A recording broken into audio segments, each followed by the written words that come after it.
Hello, hello, hello, hello, Blaze Edge. We're playing Prey. Is this the final episode? I don't know. Seems like every time we think that, it just keeps going and going and going and going and going. But we'll see if this is the end.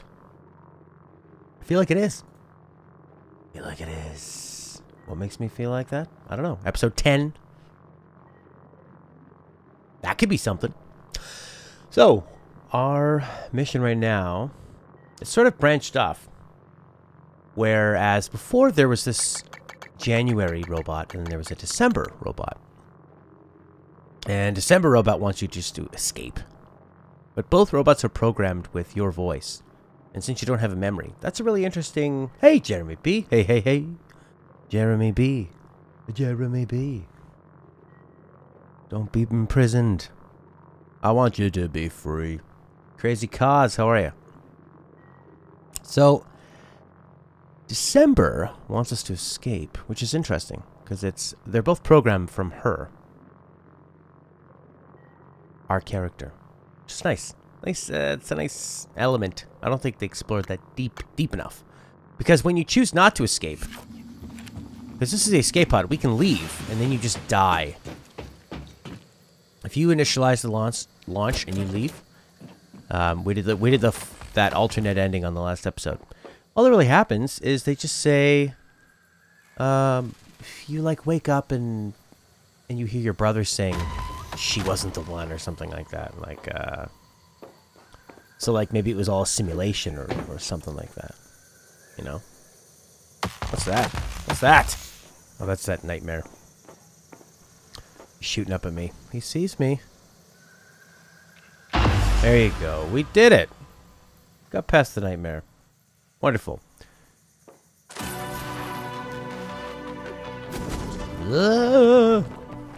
So, we've dealt with that.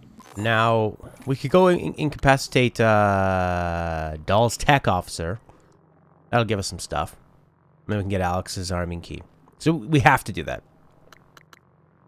While we're here, though, Dr. Julian Howard is in the Arboretum. So, what's this Arboretum stuff? And then there's also there's like the Lover's Tree. There's Golden Gun in the crew quarters. Might as well go do that one. Uh-oh. Alright, and we're using the infinite phase technique.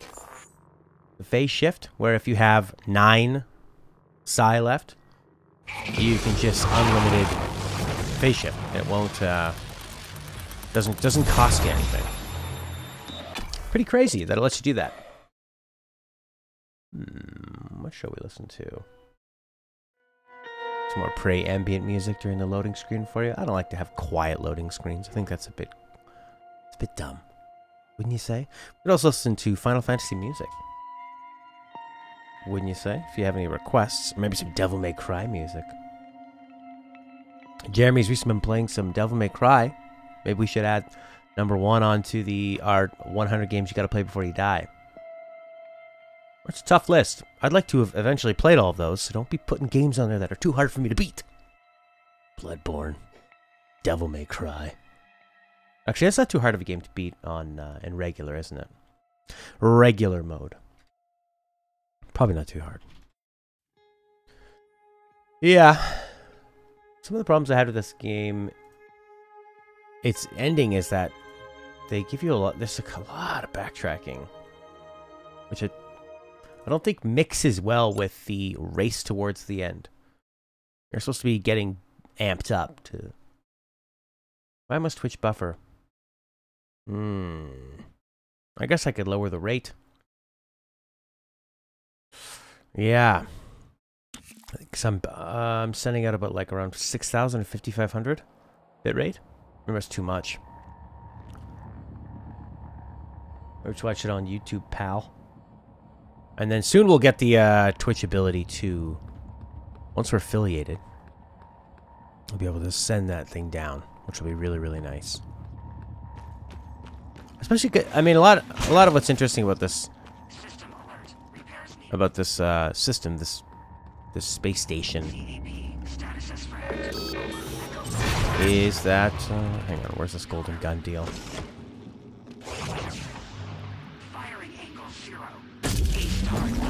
Whoa. Thing moves pretty fast. Get out of my face. Alright. You made me waste a bullet on you. There you go. Now we're gonna smash it with a wrench. Yeah, I mean, a lot of this game is built on, say, tension, fear of enemies that are very, very powerful. Vital signs. That was dumb. You can't stand next to a machine that's gonna blow up. That'll kill you. Golden gun right over here. Whose room is it? J. Marks's? This might be a new room. That's always fun. Find out what's been going on. Sure. 5054. Did you see Larry? Inky Ink, how are you? Grab this gun. Ah! Full. What could we use here? It's because we got all these stupid wrenches. Is there a recycler nearby? On this floor. Maybe level 2? Yes! There is. That's where we'll go. Not that it really matters, but... You know, I've spent all this time... Can't sleep, crazy nightmares. It looks so good on Twitch. System alert. Repairs needed. Please contact a qualified engineer. It looks smoother, eh? Well, Twitch has been doing it for a long time. They know how to show a stream. That's for sure. But yeah, like I was saying, the main strength of this game is usually the tension. And that kind of disappears near the end of it when you figured out a way to get past all the enemies. But it's not necessarily like an empowered feeling. It's more of like, they're just a nuisance. Look at that little spider drone. Crazy nightmares. There we go. Oh yeah. Now we got lots of room. Oh baby. Put the food in there. Look at this. The screen is... The frame rate's chugging on the menu screen. Yikes. I'm going to be getting a PS4 Pro pretty soon. So that'll be pretty nice. We'll see some frame rate. Hopefully some frame rate improvements. I think it just happens where... I mean, when the PS4 and the Xbox One first launched, they were already... They're already slightly behind what's coming out on PC, right? So it just makes sense over time. And then we had that huge jump in graphics cards within the last couple years. So, oh nice! I found a Mimic Tuma. So it's, I guess they're just starting to struggle, and all games are basically multi-platform. I don't like the way you talk. Yes. My least favorite thing in this game is them talking, those robots. Too much. Too much of it. Although maybe if I was just playing this silently by myself, maybe I wouldn't care that the robots talk. Jeez.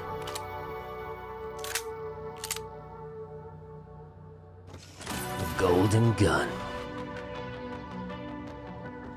Now, are we giving that to somebody? What's the deal with the golden gun? Frame rate will go from 30 to 35. Whoa, whoa, whoa, whoa. I'm not... Look, I would rather have a locked 30 than a 60 that flies all over the place. Because it's the changes you see, the dips. If you could just lock it in, that's all I want. I mean, 60 is noticeably smoother than 30. But 60 to 40 to 30 to 40 to 60 going up and down, that's where it feels different. You know? Same here, baby. Yeah. I mean, if they can lock it at 60, sure, but I just lock it. I like. Although I think people on PC, they seem to hate the locking. They always want an uncapped so they can crank it up to like 140. I'm like, all right. Maybe you notice a difference. Maybe you do. I get if you're playing a computer, you're so close to the screen, so maybe you would notice more. Or because you're part of the master race, I guess you would notice more. What am I doing? Objectives.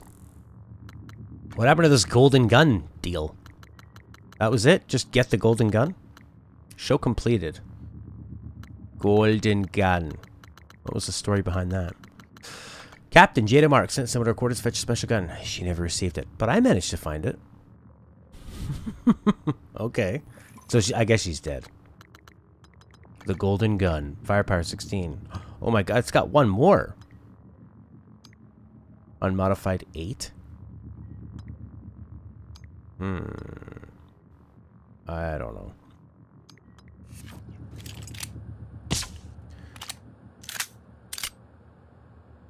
How is that different from this one? The silenced pistol. Yeah. Seems like the same, same deal. Oops. Whoa. Reload. Huh? Huh? Okay. Look at the glint and the way it's kind of scratched and all old looking. Yes! I love it. Siegfried Stauffen is here. Hello, Siegfried. How are you? Well, I guess we walked all the way over here through a load screen so that we could get a golden gun.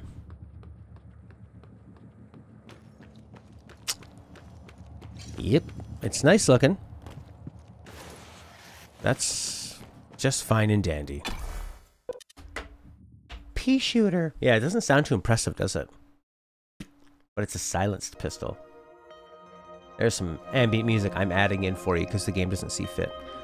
Man, when I was thinking about buying that PS4 Pro, I had like 3 or 4 different scenarios. Do I buy it retail? Do I buy it used? What are the pros and cons? I'm looking up the warranty for a PS4.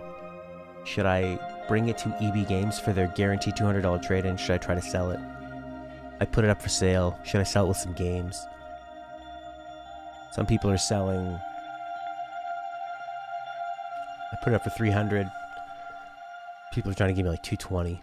Actually, somebody offered me $280, but that might have been with Shadow of the Colossus. And I'm not done that yet, so... No. But I could be done that in maybe one more episode. So that could be a nice little toss-in. I'm probably never going to play it again. I mean, what? And it's only a $50 game, so what am I going to get for like 25, 30 bucks maybe? There you go. I am good. Happy to be up and playing this game and excited to maybe get that PS4 Pro. You know, it's always exciting to get a new console, even if it's just an older version. Is there more of this stuff now? And look at this. That 9 down at the bottom. Uh-oh. Golden gun. Vital signs critical. Golden gun. Golden gun. Seems more powerful. Huh. Seems like it did more.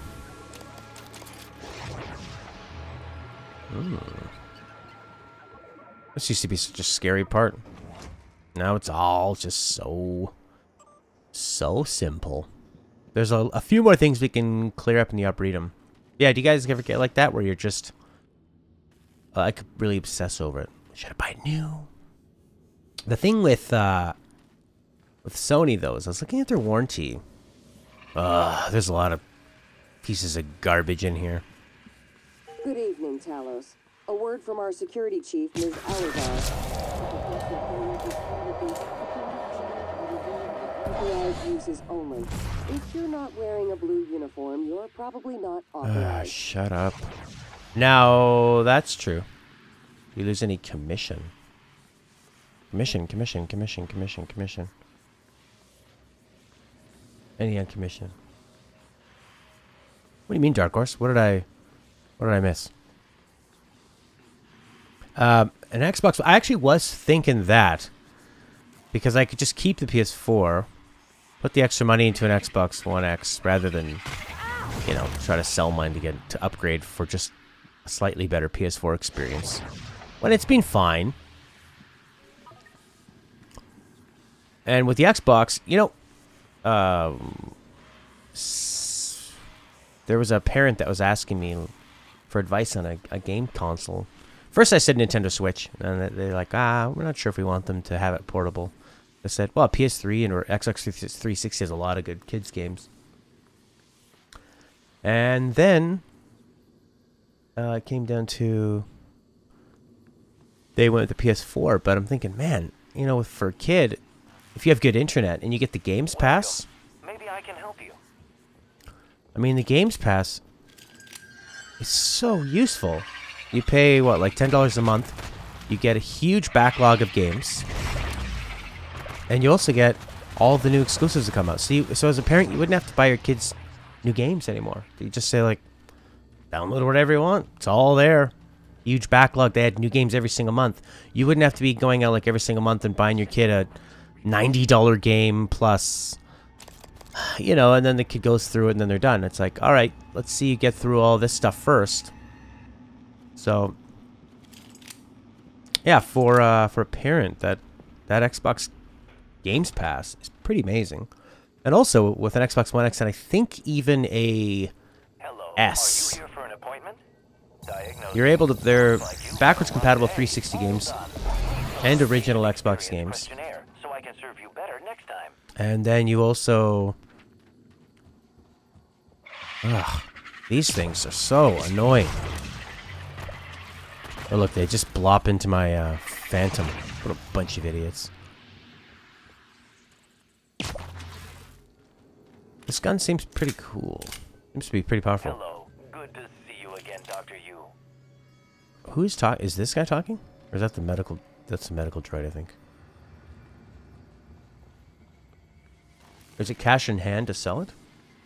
So if at EB Games they just give you no, they'll like put $200 of the trade-in value towards the PS4 Pro. But yeah, I was thinking about that Xbox thing, Jeremy.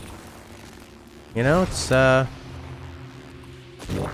Vital signs critical. that thing has killed me so many times. No more. No more will that happen. Better repair it. Uh-oh. There we go. Repair it before it blows through. Okay, great.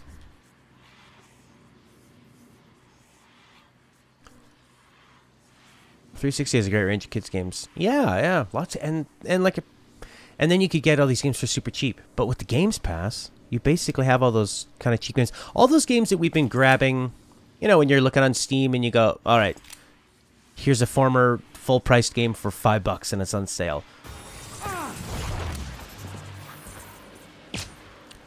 All those sale games are now, they're basically the ones that are on the pass. So if you're new to, if you're new to gaming, you don't have that big library built up. Now you have all that, all that's available now for you on the Games Pass. It's pretty amazing. So Microsoft is doing some fantastic things, and not just the backwards compatibility of 360 games and the original games, which is amazing in and of itself. Exactly, like Jeremy says, you download that stuff with the Games Pass. You don't just stream it. So if you have a data cap, that might be not as good. But if you have slow internet, then you can just download it. You know you always have it. Or if you have a data cap, you can download it and you know you always have it. You don't have to use internet every single time to play the games like PS Now. I used PS Now. It was okay, but I had really fast internet at the time when I had PS Now, and for the most part, it worked pretty well. But I would always feel like, how are you going to guarantee great frame rates when you're streaming a game? It just seems kind of silly. Unless they basically stream the part that's being loaded onto your drive. I would just prefer to download it. You know? Just let me download the game. And a lot of the games in the Game Pass are going to be small, too. Like maybe 4 gigs or less. Especially if they're like 360 games, right? Yeah. But with the Xbox One S and the One X, which is so stupid how they name them like that, they're upscaling the backwards compatible games. Upscaling them. That's nuts. They look really good. They look so good. They're taking these games that are like 10 years old and giving them 4K textures. That's crazy. So, I mean, you're probably, yeah, if you're not a computer person, that'd be a nice way to go. So there's a bench here we need to find. A bench where lovers sit.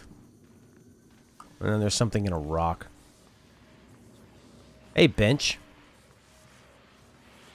I don't remember where it is. Be interesting to find out what this coral is, but I don't think it's going to have a huge payoff. A bench where lovers sit. But I'm trying to think, like, what are the big exclusives that are coming out on Xbox? If it was your only console, it'd be a nice one to get now. Especially if you had those kids. Or especially if you didn't have any kind of games library. Or if you were a 360 owner and you wanted to get rid of your 360 and then you could have all those games. 360 games are super cheap too, so it's nothing to buy them and play them. Backwards compatible. Where is this frickin' lover's chair? Is it over here? It's like it's in one of the corners. It'll be all the way down here. Ah, it's so nice in here without any of the enemies. Yeah, it's sort of down this spot. No, like a lower kind of area. But not deep storage lower. He even plays original Xbox games. Yeah! Yeah! That's, that is nuts. I would love it to play Morrowind. I've been looking for a good way to play Morrowind. I tried playing Skyrim, and I just could not get into that thing. It just doesn't have that feel, that appeal of Morrowind that I played on my original Xbox so long ago. Oh, look. Is this the lover's tree? Carve your initials into it? Maybe it's quite obvious. A bench with a tree. Oh, okay. That's it. I found the tree. I don't see any initials. Do you? Look for the gift under some rocks near the tree. Morrowind added this thing. You know what's such a cruel joke, Jeremy? And everyone? Is how Elder Scrolls Online has that Morrowind pass. And I always see it in my brain goes, Morrowind on PS4? No, it's that stupid online edition. Over and over and over again it shows me. Under some rocks by the tree? Under some rocks? What do you mean under some rocks? I tried the opening of Oblivion. Seemed all okay. Hey! Were you the person who was in love? Was that you? Maybe. Under some rocks. How do I look under rocks? What's the under the rock button? Ninja Gaiden Black looks so good in the Xbox One. Yeah! It's funny you mentioned that. Oh, there we go. That's the rock right there. Leverage 2? No way. I'll just use a recycler. Can I just place it? Can I just press R2 to place? Tree and rock. Azrael. Did it get rid of that rock? Oof, I sort of jumped around like an idiot and now I'm a bit lost as to where that bench was. Good evening, Shut Charles. up. Dinner is served in the cafeteria from 6 to 8 p.m. Oh, there it is. There's the lover's tree. And here's the rock. Nope. I need to, like, set this thing off. Equip it? There we go. That'll do. And what's under here? Storage room A2. A key. Ugh. Oblivion is also enhanced for Xbox One X? Oh my good god. Tree and rock are one of your favorite things in the world? Well, you're in luck because there's a lot of them around and they're basically free. Trees and rocks. Alright, so we can now we can get into a room. How about that? Who's screaming?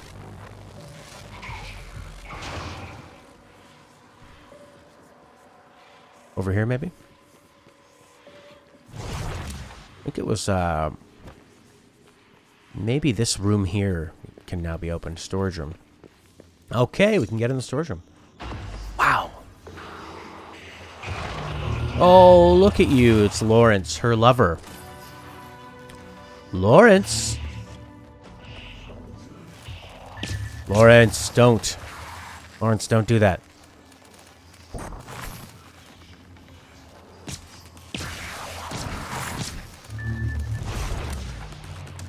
Golden gun, Lawrence. I got the golden gun. The man! I mean, I'm a woman, though. But I'm a man. Now you've got me wanting to get one of those. Thanks a lot. Now you've made the decision even harder. Do I just keep PS4? But if I really wanted to play an enhanced version of Oblivion, I could just play it in my PC. And it would look really good. So it's not a good selling point for me. Not necessary. Oh, good lord. Lots of great things in here. Probably would have been a lot better to get that stuff earlier. Basically get end game. I'm kind of cleaning up all the ends. But yeah, I mean, I think with Games Pass and backwards compatibility, Microsoft went. Before it was like, just get a PS4 because they have all the same games plus exclusives. Now, for somebody to get their first console, if you had kids, I'd say Xbox all the way. And then, I mean, because if you have kids, would the kids want to play the exclusive Last of Us 2? Here, little Toby. Play this game. You get to bash someone's head in with a brick. It has a sad ending. Because we're adults and we like sad endings. Spider-Man. So I think Spider-Man's going to be incredible. That's another reason. Like, I think for the Pro, we need to get to Psychotronics. Psychotronics. Repo Man. Ba, ba, ba, ba. Gardening tips. Find Dr. Julian Howard in the Arboretum. I should use a security station to search for Dr. Julian Howard. No kids want to play the Fortnite. That's right. Kids love free stuff. Neuromod Division, Psychotronics, find Dr. Julian Howard. Let's go to either Neuromods or Psychotronics. That's true. I used to play with a fun group of they were like teenagers actually. It was me and the old American Matt from this website. The other one. Him and I would play these, and they were like hilarious kids. And they were so good at Rainbow Six Siege. Oh, God. But then their group sort of splintered up apart. And then a bunch of them went and just played some like free version. And they were saying like, oh, it's way better. But I guess when you're a teenager, you're a kid, and you don't have any money. It's free. I'm waiting. I'm waiting. Ah, Jeremy. Uncle Jeremy! Please play it with me. My parents don't love me. Uncle Jeremy, play. Please. Fortnite. I'm sure your nephew's parents love him very much. Psychotronics is right there. Neuromod Division. Neuromod. And I'm up here. Fantastic. Oh, where was that awesome shuttle? That lets you go to so many fun places. Wow. There's the Neuromod. What's that deal? Ugh. Alright, let's go to the frickin' exterior. How do you get out of this place? Where's the airlock? I think it's up here, down an elevator. I want fast travel. There kind of is a fast travel. Kind of. Where does the bridge take you? Uh-huh. Bridge. I want an airlock. I can go to the lobby. And then where would that get me? Once I'm in the lobby. I think in the lobby there's like an elevator. Ah, the lobby's pretty close to the Neuromod division, so we'll just go there. Well, great. Lobby's on level 2. Sunny boy. Sunny Jr. I thought Fortnite was pretty fun. And it's free, so. Yeah. Where's the lobby now?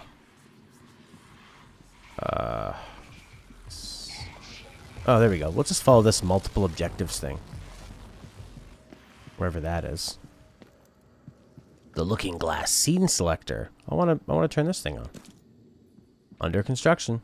I bet you there's something really good behind here. I bet you anything it's a jump scare. Are you ready?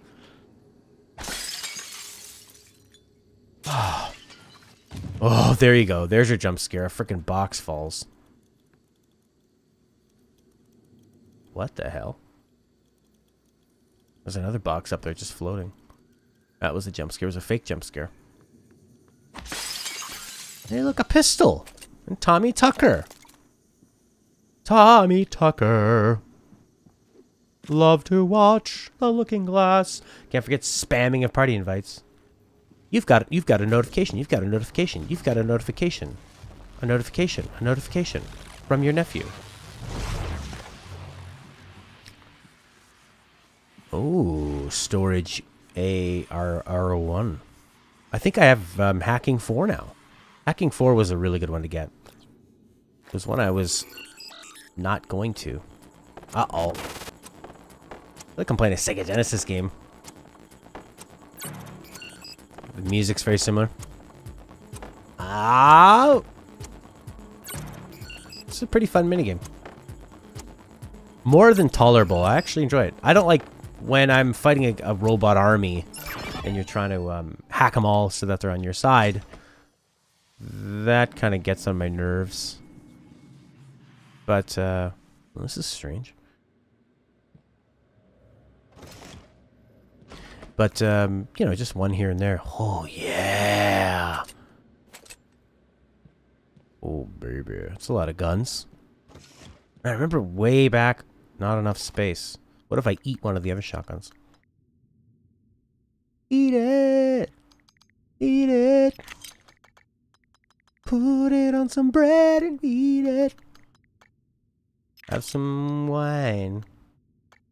Eat these tulip cuttings. Take the shotgun. Not enough space, Sonny Jim. What the heck is that? What are you? Gimme. Why won't you let me have it? An apple. Lobby. This way. Okay. That's the crew quarters. Lobby. Children, he needs to find other people that will want to play that game as much as he wants. Yeah. It was fine. Yeah, you and me had a couple of fun rounds with it. I think the biggest problem with it is that it's third person. It would be so much more interesting if you're playing a survival game, you need to have it so that wherever you look, you shouldn't be able to creep around a corner with a 3D camera while your character's completely safe. And then also I feel like, well, if I can see them with a 3D camera, maybe they can see me. I think it's lame. That's what I think. That's my opinion. Top 25 Final Fantasy songs. Ultima from 14. Realm Reborn. Oh, this is good.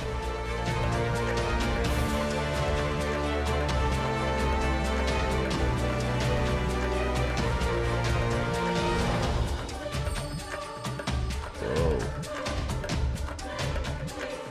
That's nice.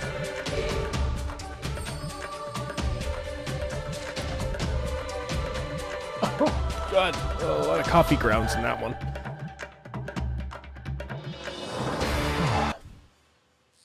Incoming call.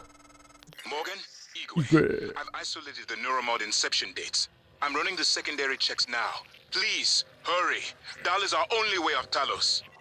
Okay.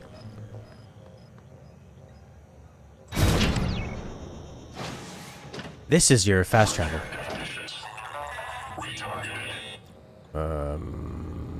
Lobby, I guess? What did it say? Please hurry. Please hurry. Doll. We need to go to Psychotronics. Where is that? Psychotronics. Lobby, Psychotronics. Let's all go to the... Let's all go to the... Play Fortnite with me! Online is probably really fun when you're a kid because it's... For me, it was really mind-blowing that you could play with somebody else in anything.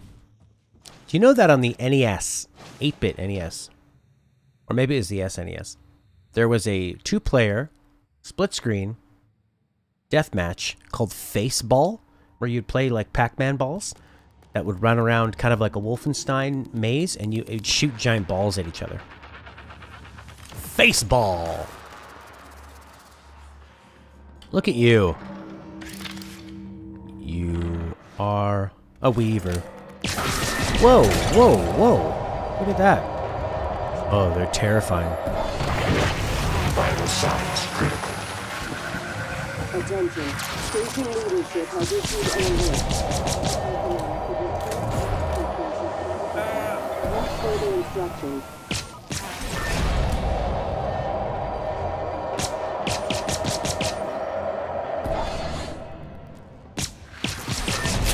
Go away.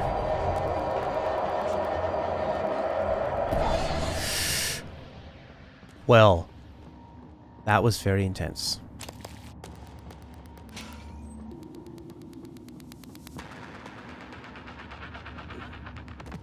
Oh, this was a nice station to run around. All right, let's see what... Oh, these things, they're the worst. Oh!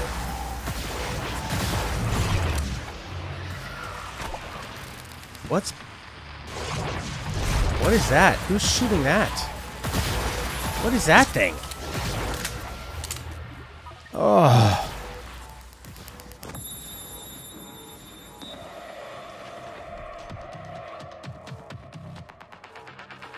Telepath.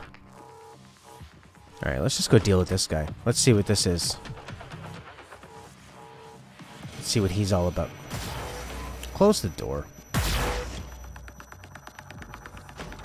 You are entering a maximum security area.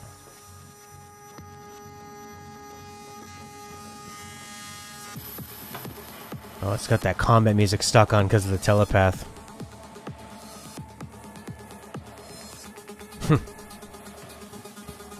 Oh, yes. Okay, that's enough of that. The game doesn't realize that there's a bunch of doors in between you and the enemy, and it just goes on and on and on and on and on. You have played Elder Scrolls Online and Final Fantasy XIV? Well, your luck. Ultima from Final Fantasy XIV. Oh,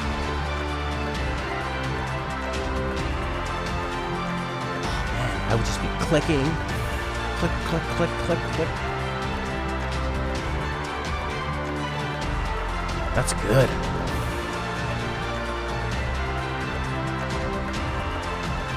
Oh, who wrote this?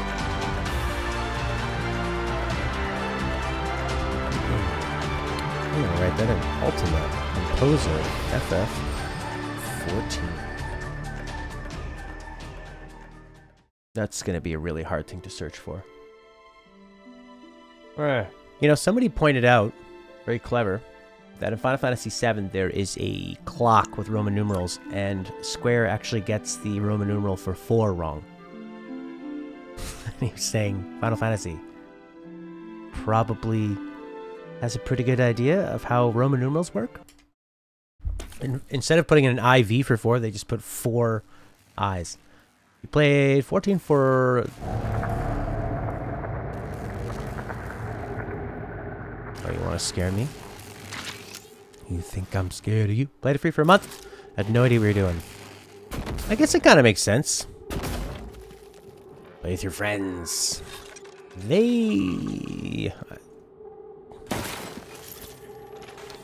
But what kind of stories are there? It just seems like it becomes grinding at that point. Where is this guy? Where are you, doll? Friends? What friends? Where are they? You got us, Jeremy. Jeremiah. Security station. Look at you, you little camera. Huh. I don't think I've seen any of those cameras before. That's cool. Looks like an old sort of Kodak camera from the 60s or 70s. It looks like something they'd use to shoot a home movie in a Scorsese gangster movie. Enter key code 2. Hacking is a great skill in this game. Uh-oh. Uh-oh. 12 seconds? Uh-oh. I took the long way around, baby. That wasn't very smart. 3, 2, 1. You are a failure. Oh. Warning. Vital signs. Okay. Critical vital signs. This is a... This one's a bit annoying. Not annoying. Challenging. It's very challenging. And I like it. It was very grindy. Yeah, I don't like grinding. But I know some people that's their deal. They want to play socially. Unlock the security booth. I unlocked it. Ah, now this was totally designed for a mouse. But I think all the MMOs are till the end game stuff. What do you mean? Like until you get to the end game or after the end game? I don't understand any of that stuff. People always say like end game. Oh, it's all about the end game dragons. Need to find a frickin' recycler. And then more grinding. Well, some people really enjoy watching numbers go up.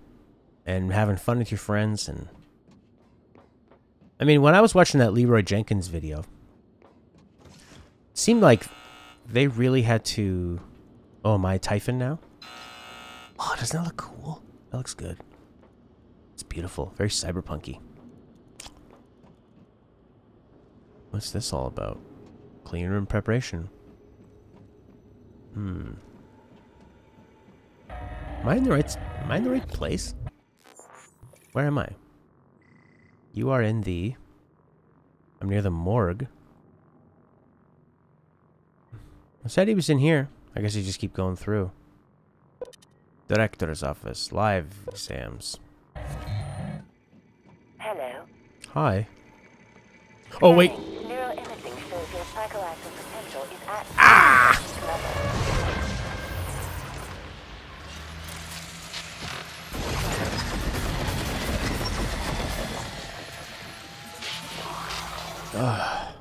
Perhaps the only one you don't have to do grinding is Elder Scrolls Online.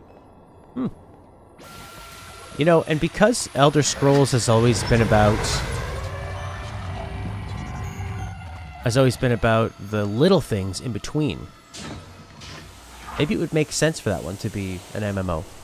Because you don't really care about the main story in an Elder Scrolls game, right?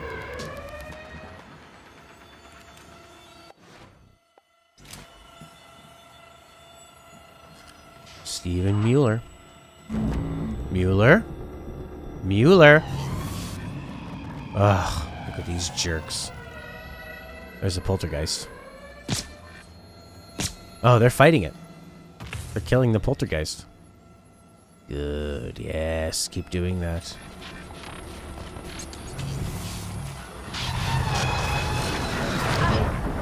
Ugh.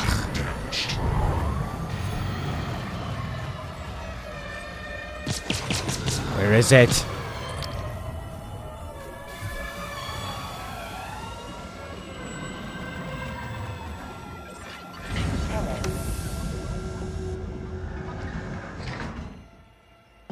Where is this guy? Tech officer. An army of Balt. That is...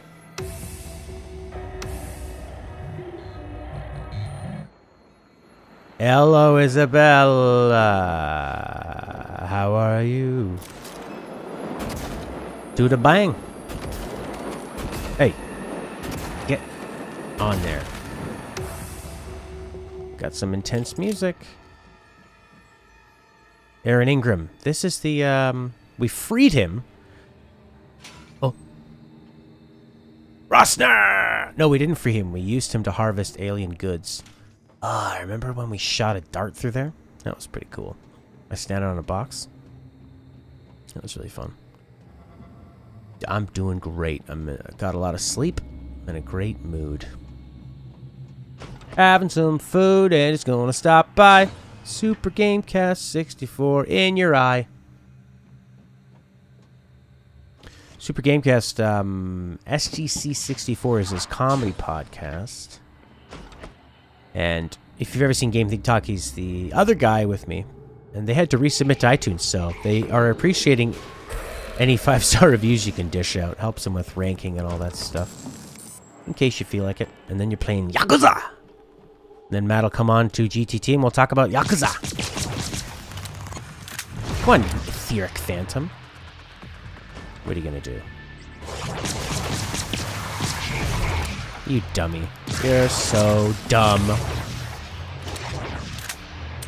That's Song of Life you're playing? Vital signs critical. I don't care. What are you gonna do to me?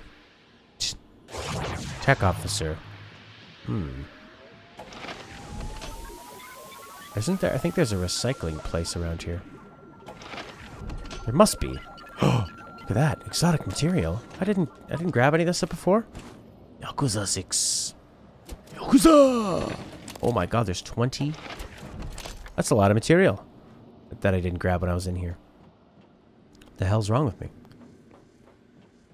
Wasn't there somebody in here too? Just being a weirdo. How about in here? Hello, anybody in there? Tech officer. How do I get over there? Down. He's down a level. Happy World Sleep Day. Good God. Finally. Finally, they've done it.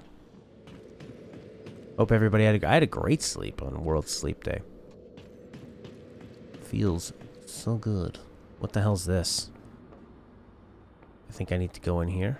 Microgravity detected.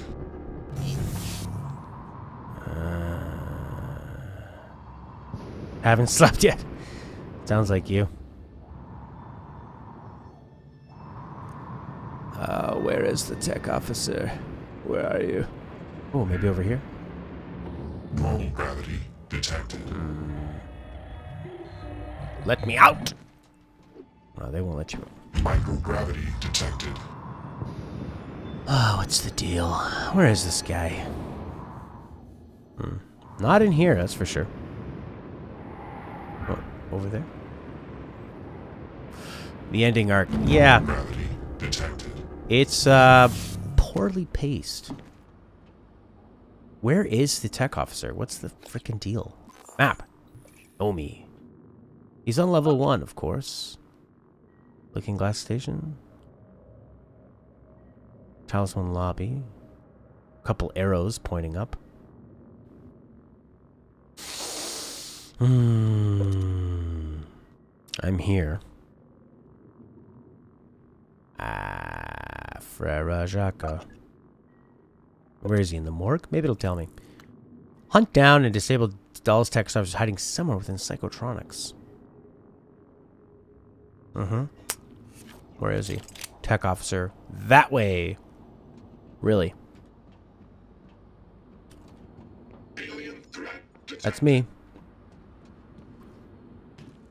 Do you remember where he was? Been on a PS4 buying binge. Jack and Dexter trilogy, GTA trilogy. This is how you stop. You make a list of your backlog that you own. And then every time something comes on sale, you realize it will be cheaper later. It'll be the same price or cheaper later. And then you play something on your backlog and you finish that backlog off. And then you try to play all new games 6 months after they come out. That's how you do it. It's very cheap. Need to play God of War before 420? Yeah, bro. Guess you did, bro. God of War. Never a big fan of God of War. Oh, those look like stairs. He's probably in the looking glass station.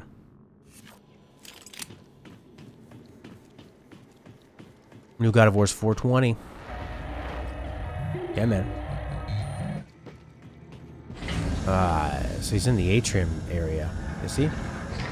There you go. No, that's the exit to the lobby. Maybe he's in here? This could be nice. Look at these dumb guys. Killed him! Killed him good! Only played the first one for 20 minutes. God of War 3 is brilliant! Play it on the channel, you won't.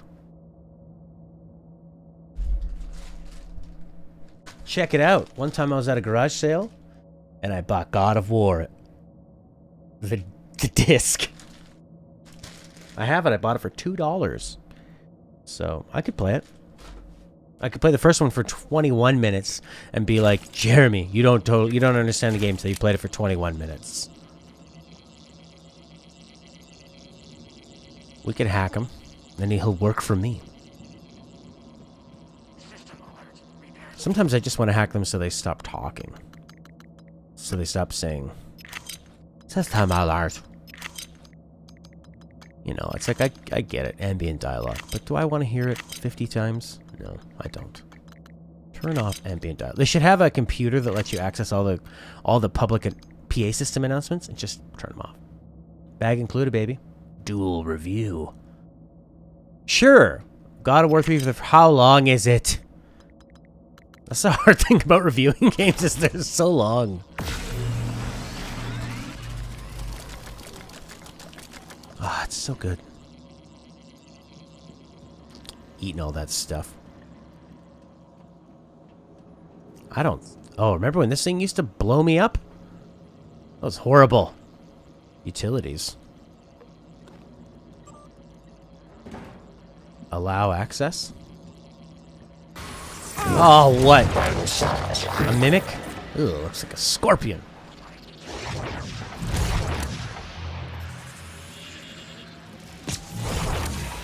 They always go for the purple one. They love the purple stuff. I'm getting lazy. I should be using my wrench, but I don't care anymore. I like this pistol, actually. Works pretty well. And the bullets are cheap. Maybe I'll recycle my crappy... but I upgraded my other gun a lot. Remember I put all those upgrades into it? Firepower, 15. That's with 2 upgrades. This one is 16 already. I'm going to recycle this one. Range 25, range 15. Magazine, accuracy... Bro. Let's upgrade it then. Oh yeah. Oh yeah. That's the ticket. Range? Sure. Oh, yeah. Give it to me. Oh yeah. Oh my god. This is the golden gun. Now I can recycle it. Do the recycling glitch? No. I don't need to. Did you check out this glitch, Super Gamecast? You see how I have 9 psi? Right by my microphone here. See 9 psi? Check it out. Whoop. 9. Whoop. 9, 9, 9, 9, 9, 9, 9. If a German asks me, will you use psi power when you do that? 9! Get it? 9. So that's made the game incredibly easy. Which I'm fine with. Oh, yeah. Alright, where is this tech punk? Oh. Allow access? Archival footage? Have I watched this? I don't want to watch that. Prey is a solid game that is coded well.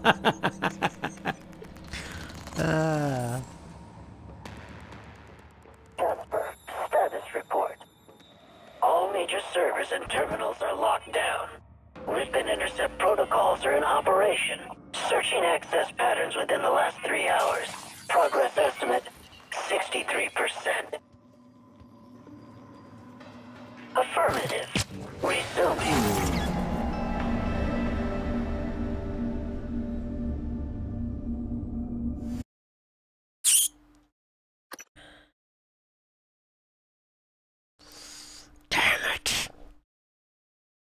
So, we've got God of War in my bag of games.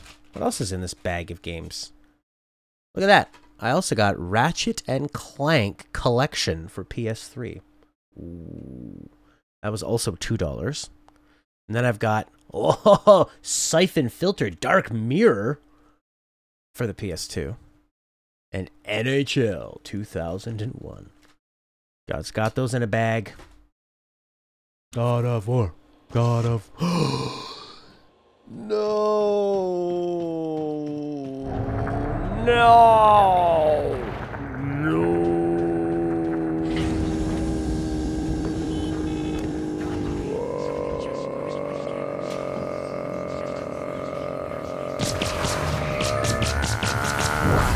Vital signs critical. There's a stupid mimic in here, too.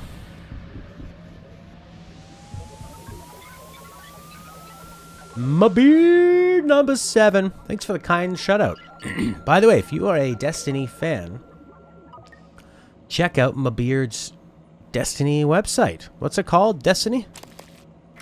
He's got like a lot of followers on Twitch, so there's a good system there of people. Destiny, Destiny. If you wanna play with your friends every day, Destiny. Destiny. You gotta make a weekly appointment with your friends. But Destiny. You gave it a 4 out of 10 because you had a glitch that stopped you from playing the whole game. And people were so pissed. You did the same thing with the Surge. You gave it a low review because it was just couldn't beat it. He couldn't beat the game. That's good stuff. Destiny.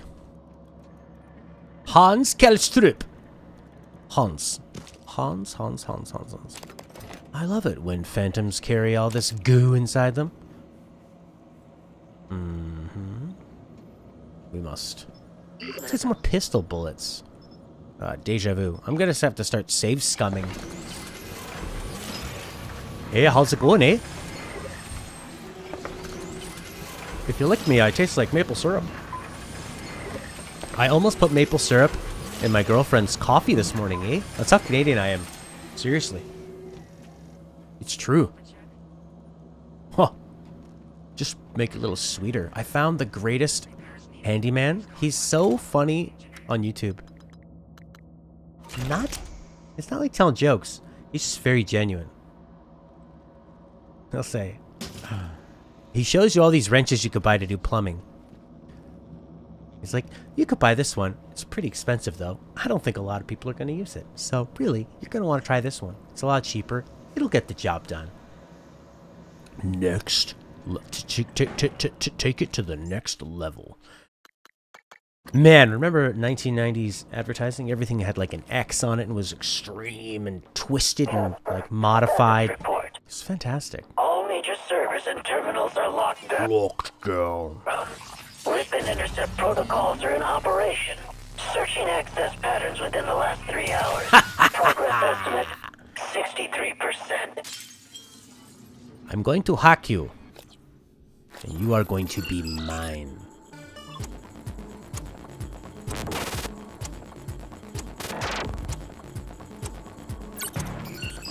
Uh-oh, 6.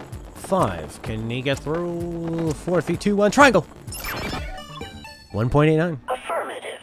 Resuming. Target Typhon material inconclusive. Logging calibration request. This is Caspar? Data vault DVM-3. Prior ejection. That's the tech officer? Ah. Oh, crap. I was reading your thing. I forgot that I'm on like a time-sensitive deal. Hey, Birdie the cat. What do you think, Birdie? Birdie's over here looking for her cat bed that Stella moved. Ah, no. 12 seconds to go. If this was System Shock, I think it doesn't have a strong enough story to be a System Shock. I think they should have just called it Talos 1. Doors are working again, Morgan. Nice work. Index I'm taking what's left of my crew to the atmosphere controls and life support. We're going to clear out those shit-can operators and make sure there are no more mishaps with the air on this station. Shut up. How populated? They know that you're going to be standing next to that thing and getting an important audio. His entire crew with customized operators. He made the mistake of hanging his hopes in a machine. Flesh and blood is messy, Morgan, but it's the only thing that matters in the end. Well done. The upload just kicked in. Meet me in the Arboretum. We have important work to do. Oh, cool. I get to walk all the way back to the Arboretum? Wow. Yeah, I don't think this game has the story to stand as a System Shock. System Shocks are... Well, to be fair, System alert. I've never played. He's in Doctor Strange? Which one? The funny one?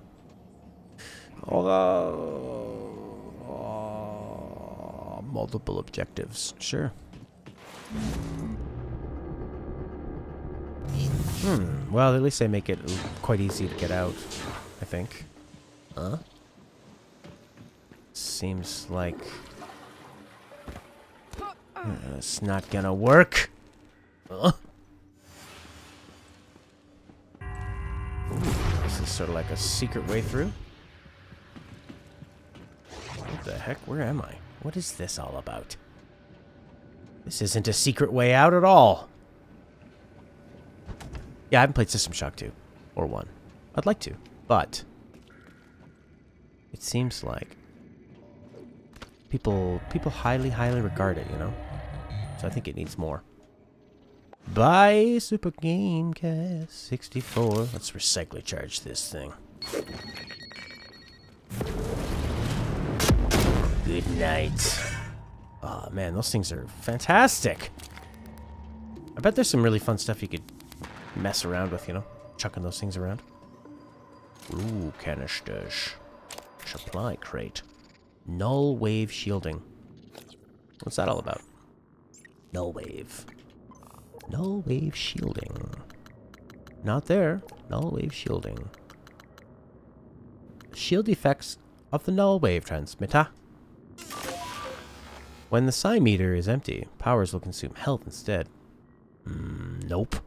Reduce the cost of psi energy. I don't want that to happen, actually, either. I want it to remain exactly how much they cost now.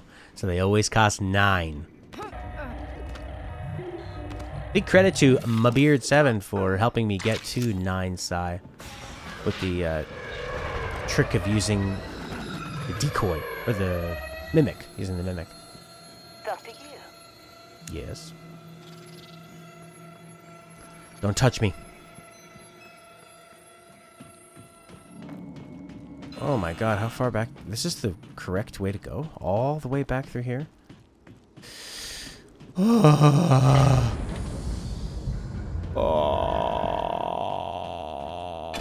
you must load the game. Alright, back to listening to music from Final Fantasy.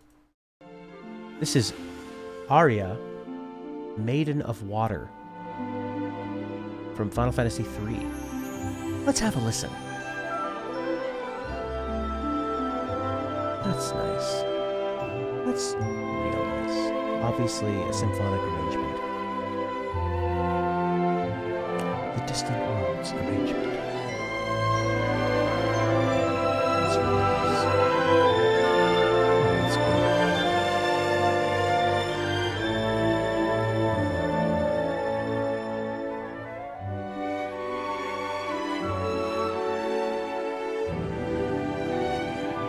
Well, Siegfried, what we've been doing is I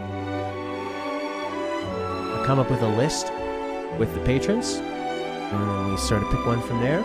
Usually they've all been pretty easygoing, Alan, Sarah, and Jeremy. About what to play.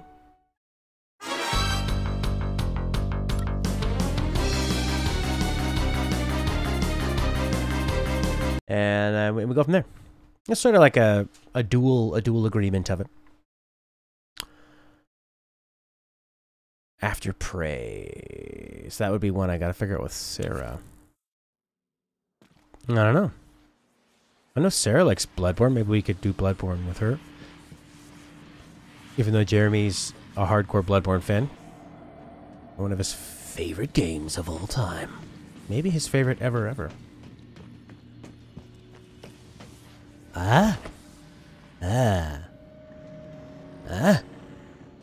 Place it in the bin. New Kirby game? No. I know Alan or Rosner was talking about maybe getting that. I've never played a Kirby game. Are you? You a big Kirby guy? Kirby. Oh, Kirby, yeah, it's Kirby. Just get me out of here.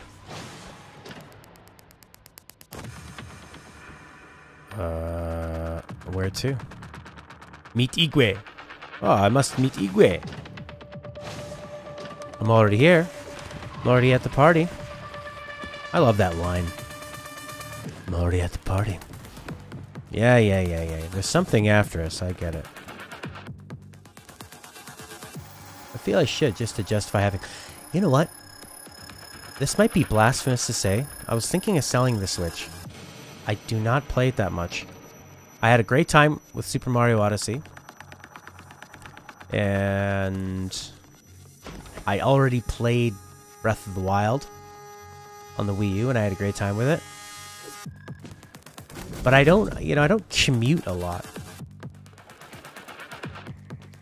I don't commute a lot, so there's not really a huge reason for it. Like if I had any kind of drive, and when I commute, I drive. So it's not like I'm gonna be driving my car and like having two Joy-Cons on the wheel. Siegfried Stauffen's a big fan of Bloodborne. Well, I know Jeremy and Sarah would probably dig it. Don't have a PS, so Crash Bandicoot could be nice, but it seems hard to justify. Go to the US a lot for work. Oh, you're from the UK. So you only release it then. Yeah, then it's great, right? I used to live in the UK. I lived there for like 6 months. Just as a Canadian visiting.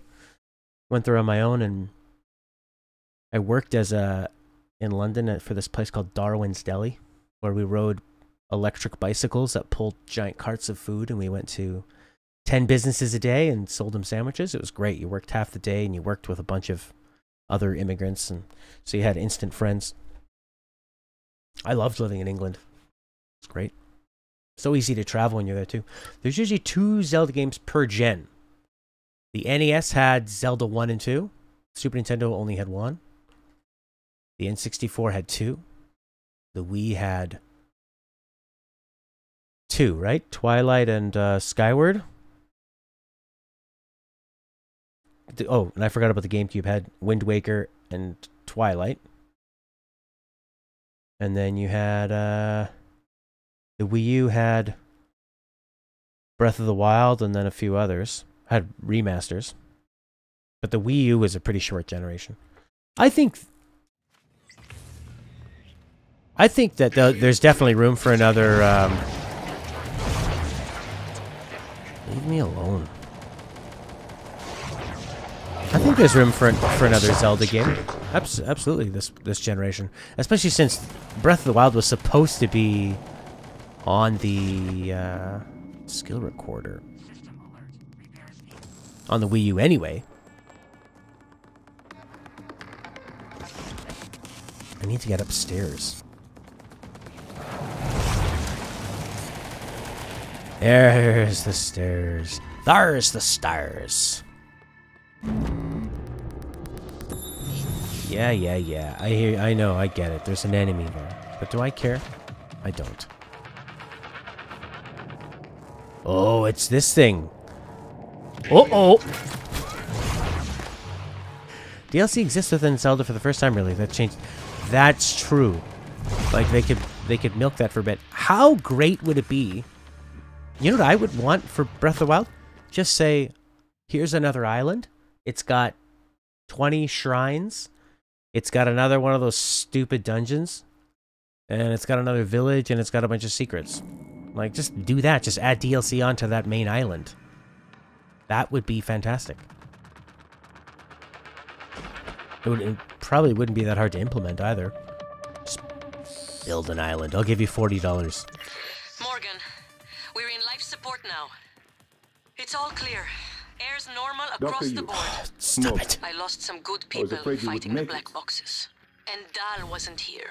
If you see him before I do, make him pay. Elazar out. Elazar out. Great. Now it... It's essential we say as little as possible of what has happened on the station and focus on the situation. Dal, if memory serves, should resort to field training and react accordingly. He was never one to question orders. Ready when you are, Morgan. Remember, if this works, say nothing.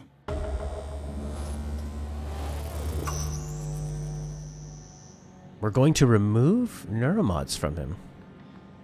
It's funny that this was a... Wasn't this like a side mission? Oh, I'll take that. And that. I don't need it, but I'll take it. I'll take that. Do not overload the tray. Allow space around packs for steam circulation. Neuromods too. Alright. I need to go into this test chamber with you. Oh, we're gonna do something crazy to this guy. Perform neurotomy. Procedure will extract a designated... Let's scan him first, maybe. Let's scan him. Please engage surgical harness. Okay, fine. Surgical harness.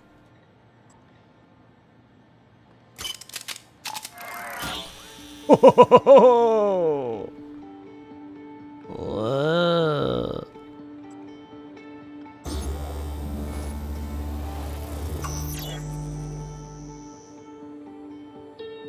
What did we learn?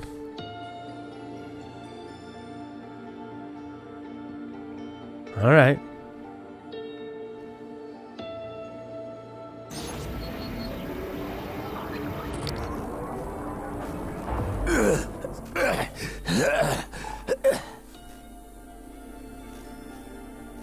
What?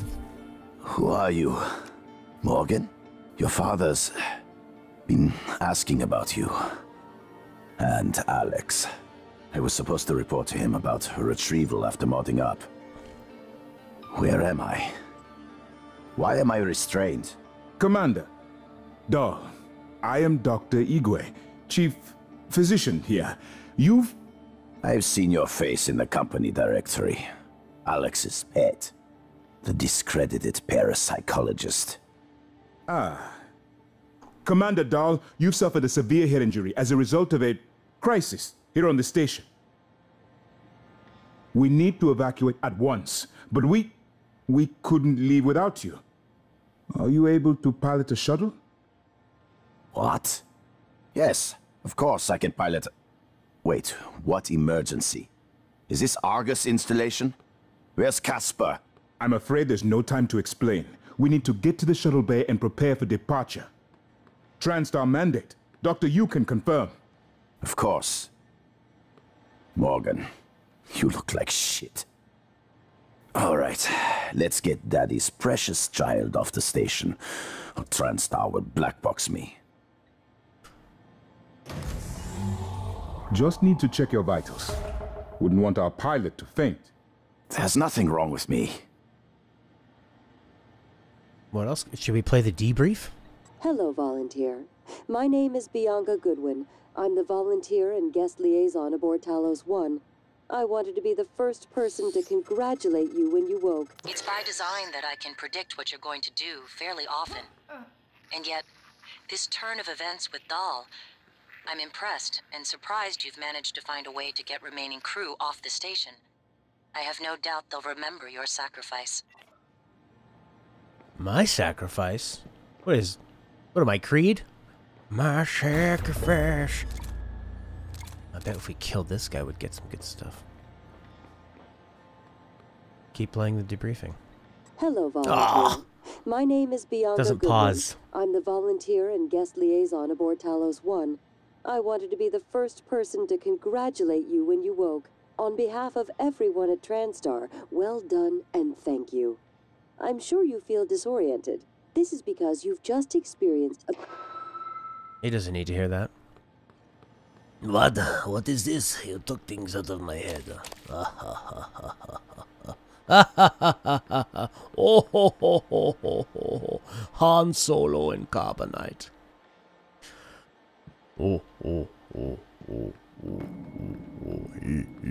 All right, that was it, eh? That was kind of nice. Bit anticlimactic, wouldn't you say? Listen to me, I'm a big fat whiner. Oh, it's anticlimactic. Oh. It didn't resonate with me as much as I wanted. I wanted to feel more. Maybe it's your fault you don't feel anything, because you've dulled your own senses to the world. Yeah, maybe. Uh-oh!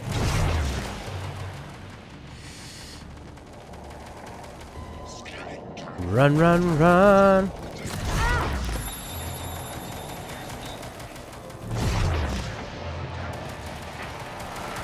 Let's listen to some beautiful...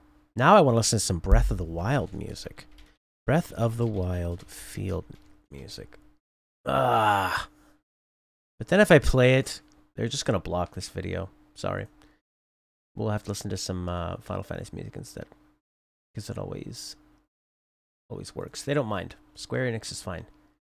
Main theme of 5. Calm Before the Storm. 10. That's a nice one. Oh, good God. Is this not the greatest track ever?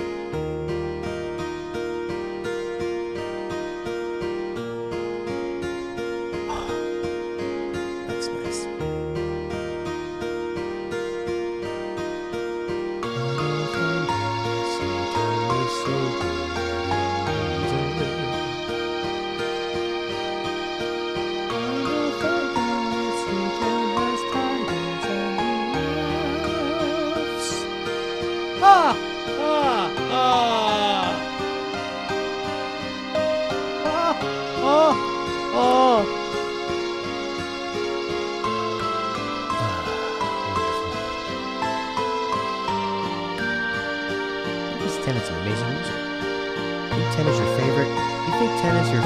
Final Fantasy of all time?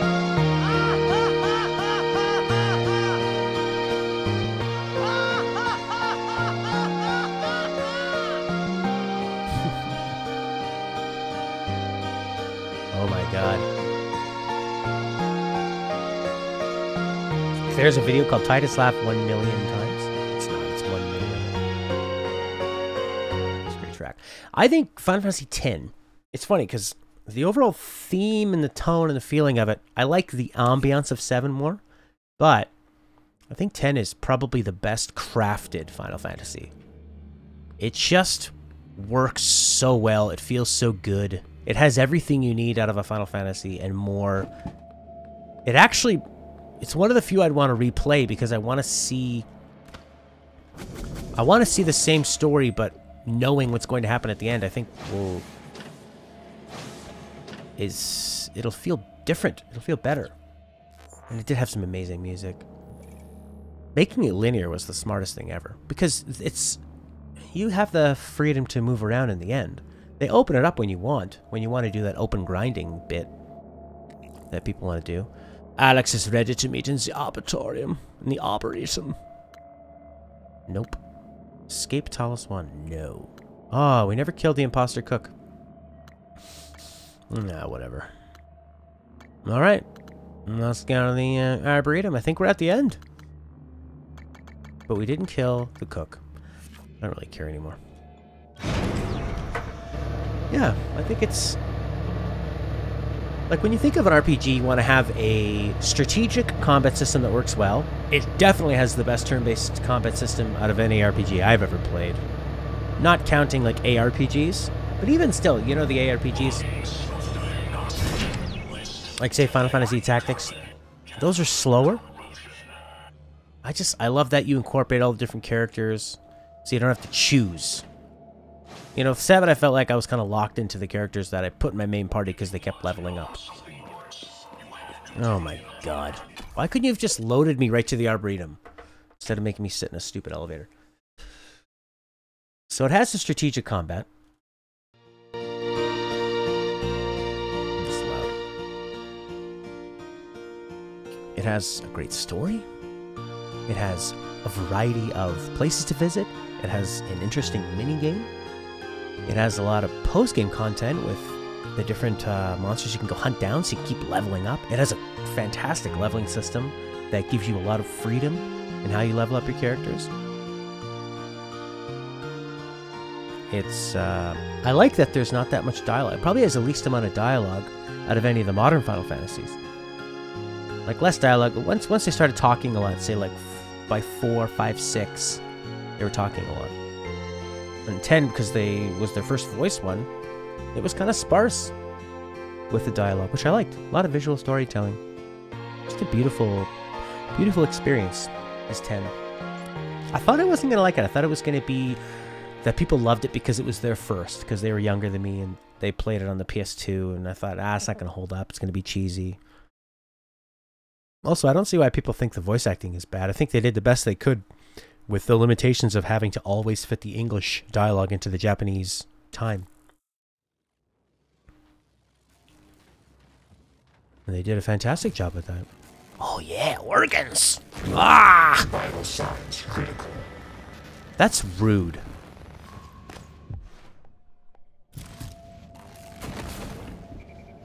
Oh my god, it's gonna kill me.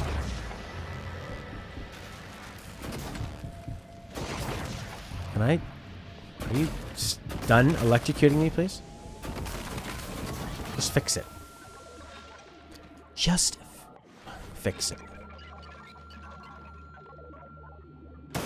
Alright, what did I do? No, not Psycho Shock. Not Mind Jack. Phantom Shift. Phantom Shift! Alright, Alex. You up in your house? I don't know how that fat guy gets around so easily, but he does.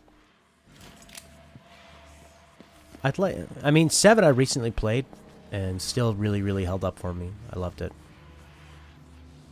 I like the characters more, and the setting, all that crap. But 10's probably the one I'd want to play again because it's just so quick, so linear. You know, it's a nice experience you can get through. You can think of all the story beats in your head. Although 13.2 is good for that as well. 13.2 is fantastic. Amazing music, great combat system. Doesn't overstay its welcome. And Beard, if you ever want to... I wrote an article about... it's kind of a review. I called it, I just played Final Fantasy X-2 and I'm insulted. And, I hate that game. It has some interesting combat elements. I've said enough about that game. I hate it. I promised you my arming cape. All I ask is you hear me out first. And you can blow Talos 1 to pieces if that's what you think is best. I don't think you'll do it. I know. Because I used to think we couldn't be trusted to play with fire without burning the house down. But you convinced me. You showed me anything was possible, even if the price was steep. That part of you is still in there. We can make history, Morgan. Not those leeches on the TranStar board of directors, not Mom and Dad. You and I. Just like we planned. We got the data to confirm what you suspected. And Carl is broadcasting a neural signal. A secret message reaching to the stars. What I want to know is what is the message? And who is listening to it? I think you know. Ever since we first tested the Typhon neuromods, you've known. This fabrication plan is for the null-wave device prototype you conceived. It will hijack the coral signal and use it to deliver a massive shock to every Typhon organism at once. Take it.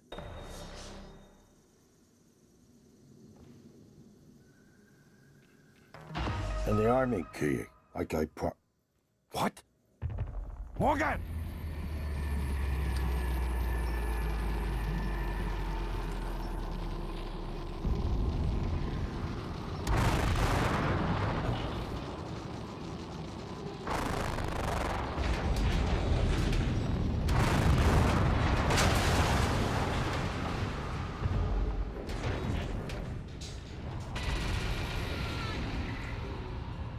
Uh-oh.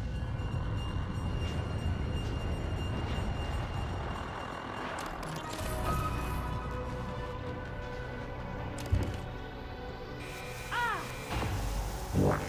Vital signs. Warning. Suit integrity damaged.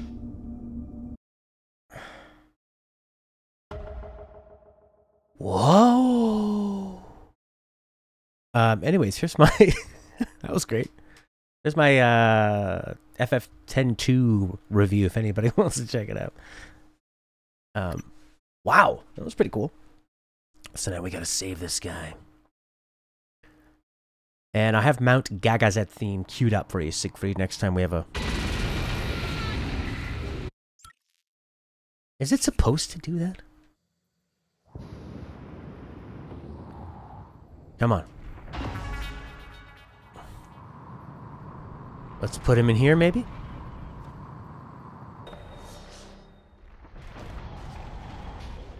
Can this save him?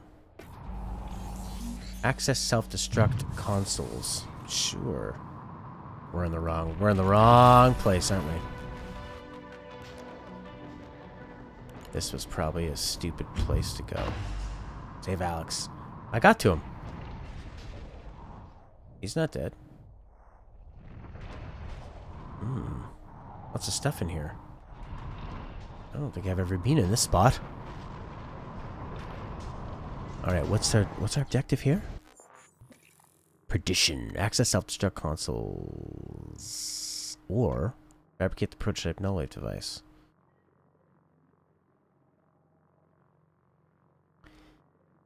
Well, I don't want to destruct it. What if the Typhon can cure cancer? That's a nice thing. So is that sort of my main choice here? You either kill the Typhon, destroy it all, or not.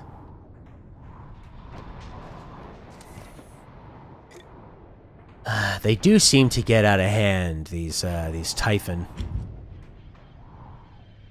So that's kind of a problem. Is he saying Kefka? Heart of Carden, Kletka. Thought he was doing some entry-level philosophy there.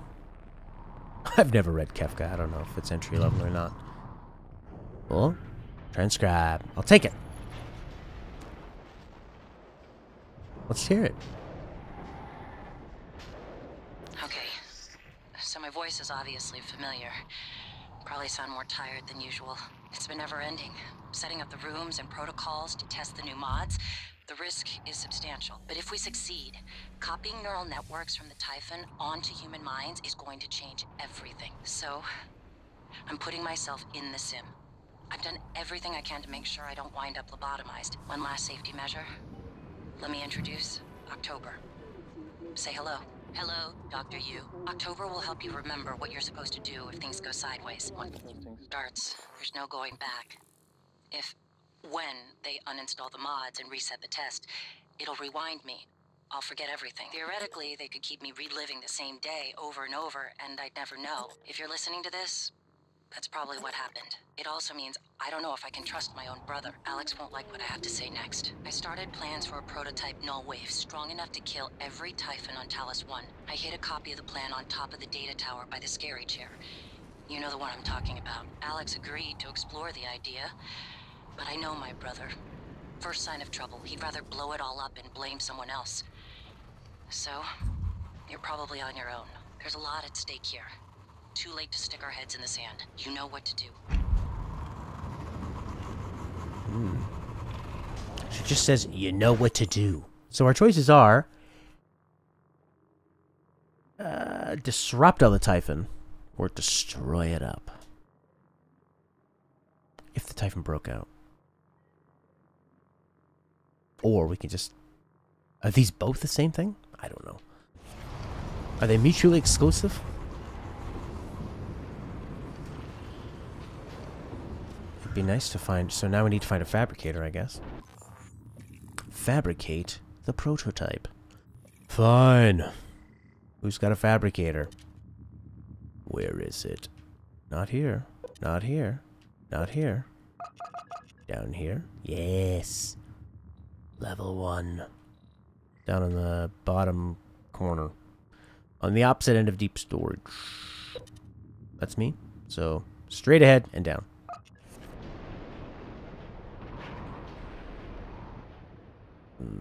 Straight ahead and down, eh? So over there, over this way.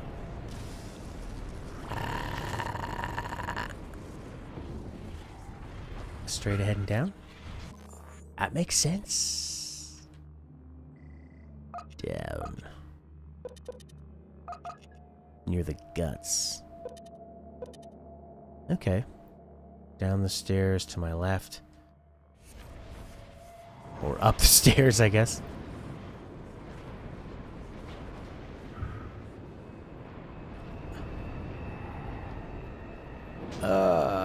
Oh right, this is where it is. Right here. Into this nice red spot. Oh yeah, I've seen Alien. I think the one I like... I think one is like the good ending, there's the bad one. Yeah, I guess so. I mean, the nice thing is when they let you sort of decide for yourself. Like, people poop a lot on Deus Ex Invisible War, the second one that came out. The first one came out on PC. Everybody loved it. One of the most influential PC games of all time. Lots of freedom of choice. Basically a lot like this game. Then when they made Invisible War, oh, everything's all messed up.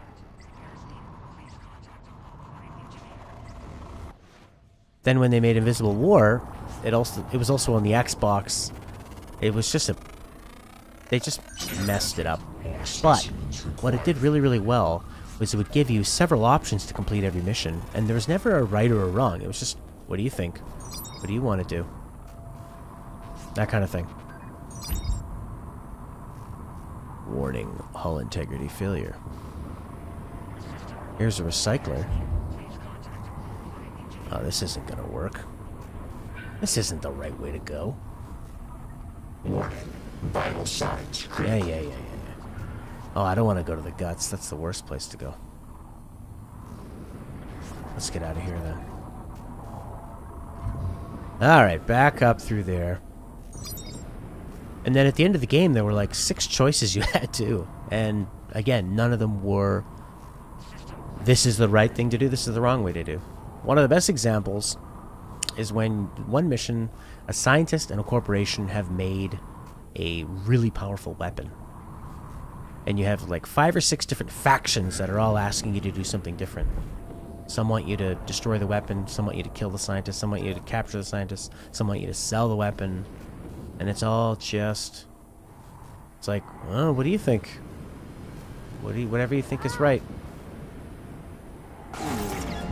Suit integrity damaged. Alright, I need to go find a place to fabricate. You gotta fabricate. Fabricated. So, Invisible War. Clunky game. But also had one of my favorite ambient tracks ever. One called Heron's Loft. Super sad. Very melancholic game. But Harvey Smith, who made this game, and Dishonored. He's the one who was the lead on the project of Invisible War. He worked on Deus Ex 1, and then he was given Invisible War, and he said the problems were that instead of just making a game for the fans, he says he listened to his game developer friends, and they were telling him all the things that were wrong with the first game. And he changed a lot that he said he really shouldn't have. And they set it too far into the future, so it became a little less tangible, a little less relatable. And he said they had the wrong rendering engine, they had the wrong everything. It was just sort of, it was kind of doomed from the start. Contact him immediately. Mr. Tucker's office is on the 2nd floor of the lobby. And you know, they made a lot of mistakes.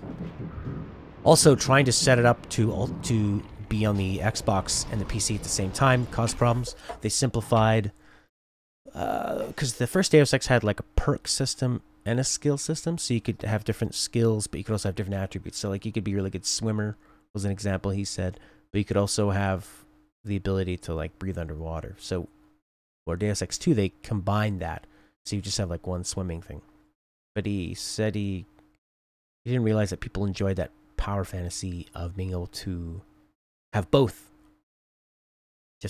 and create a character that was a super swimmer. So the PC players that loved it, that really fell in love with the game and wanted another one just like it, thought, well, now we have this like simplified version. None of the maps are super small.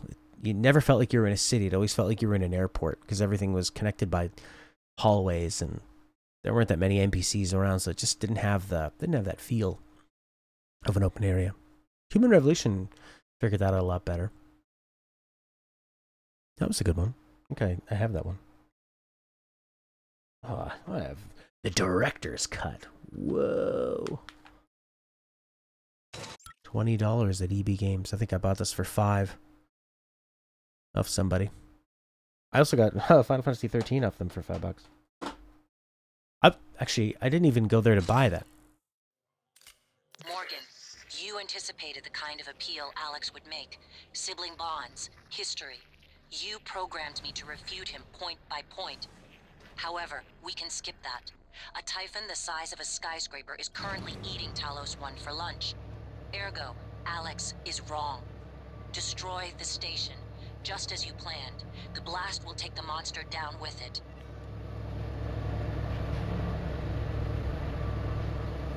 Well, what do you think we should do? Destroy the station? Or... Whoa.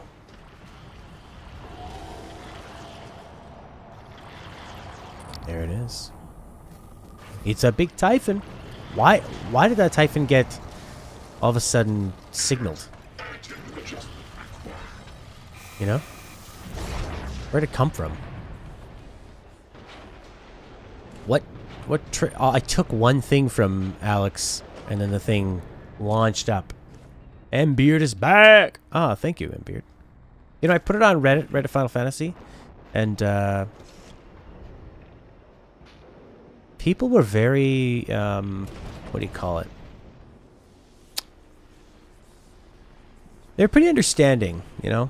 Like, a lot of times if you attack a game, people, especially a game that people love, they can take it pretty personally. Eventually, I think you grow out of that, or maybe you never do. But people were pretty cool with it. They didn't really they just refuted the points where they wanted to, and it was just a fun discussion about it. I'm trying to look for like a fabricator of some kind. Oh, what's in here? Something. Mimic, you're old news. Nobody cares about you. There should be... I'm not really sure what I'm looking at doing here. She wants me to blow it up, or we can fabricate a null wave device. So let's just find a fabricator. There's a recycler. Fabricators are the purple ones. In my office there's one. Oh, well, let's go upstairs. Up we go. Yeah. It's like Bloodborne. The sales division? We're not in sales, are we? Huh. You know, when I was trying to figure out what to do for a career, I thought, I know what I'll do. I'll go interview people. So I went and spoke to a drug and alcohol counselor. Like a therapist kind of deal. That was pretty interesting.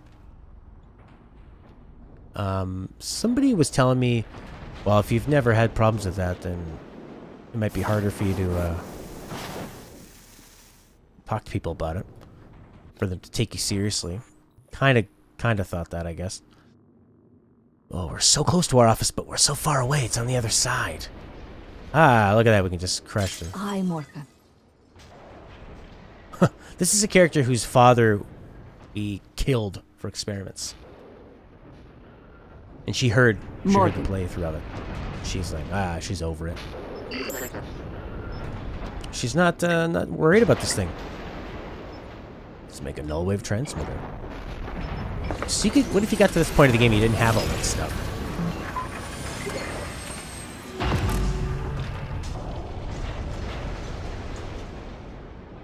Okay. So my voice is obviously familiar. Probably sound more tired than usual. It's been never ending. Setting up the rooms and protocols to test the new mods, the risk is substantial. But if we succeed, copying neural networks from the Typhon onto human minds is going to change everything. So, I'm putting myself in the sim. I've done everything I can to make sure I don't wind up lobotomized. One last safety measure. Let me introduce October. October. Say hello.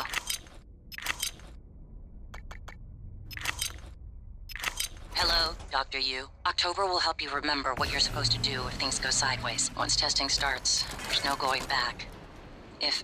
When they uninstall the mods and reset the test, it'll rewind me. I'll forget everything. Theoretically, they could keep me reliving the same day over and over, and I'd never know. If you're listening to this, that's probably what happened. It also means I don't know if I can trust my own brother. Alex won't like what I have to say next. I started plans for a prototype null wave strong enough to kill every Typhon on Talos 1. Copy of the plan on top of the data tower by the scary chair. You know the one I'm talking about. Alex agreed to explore the idea, but I know my brother. First sign of trouble, he'd rather blow it all up and blame someone else. So, you're probably on your own. There's a lot at stake here. Too late to stick our heads in the sand. You know what to do. Yeah, I think this is a good compromise. We kill the Typhon. Heart of Coral.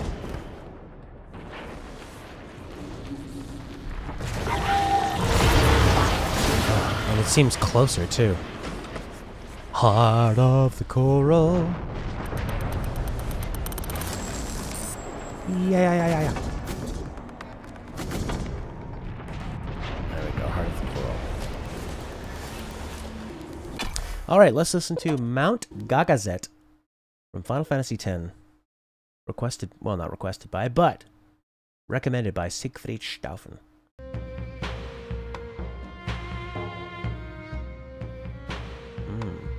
Definitely sounds like a tribal power, mystical.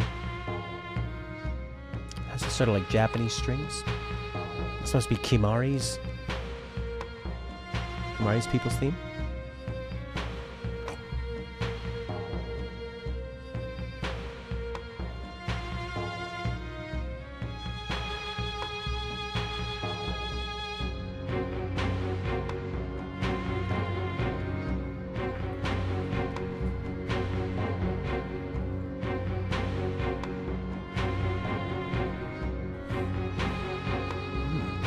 Very nice.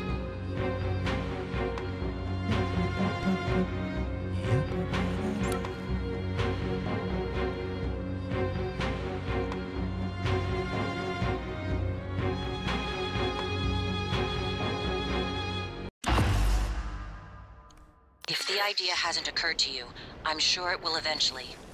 Don't do it. I can't predict what would happen if you scan the Apex, but all my models point to suffering. Interesting.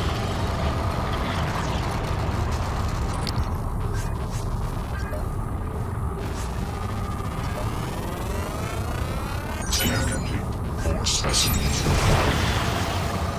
How do we get up there?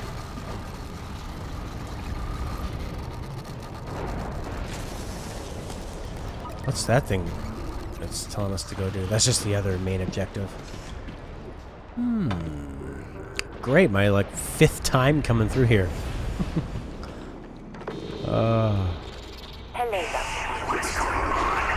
Poltergeist. Leave me alone, Poltergeist. Heart of the coral. Hello. There it is. I was just in there walking around when I was trying to find the right way to go. When I was trying to find that operator. N-CN9 black box operator ready to deploy. Please stand clear of the knowledge. What's that thing doing?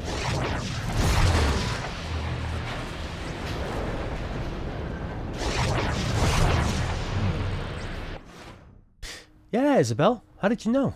Did you just randomly check? We'll start uploading probably all the old stuff too, as well. Our podcast, Game Think Talk, is on iTunes now. In case you're an iTuneser. Let's just hint this. Nah, we can use the wrench.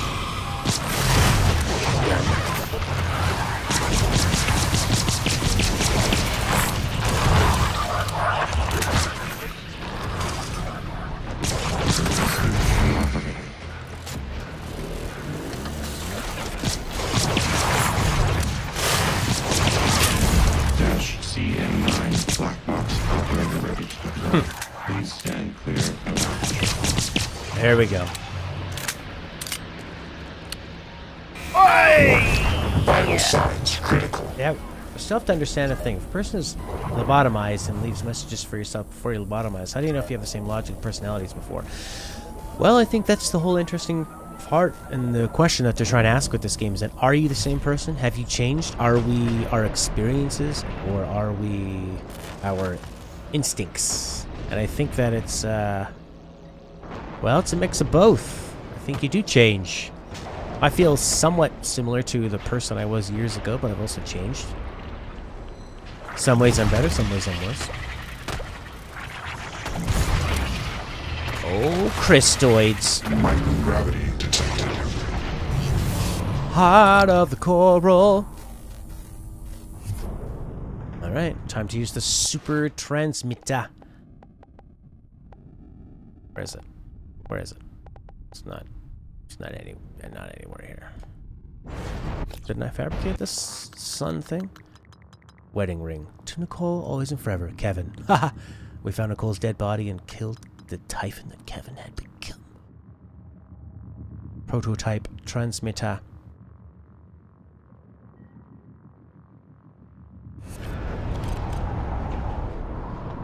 Maybe I just put it right on it. Like go up to it and kill them. Adrenaline and another dose of Morgan's cell lines. Do it.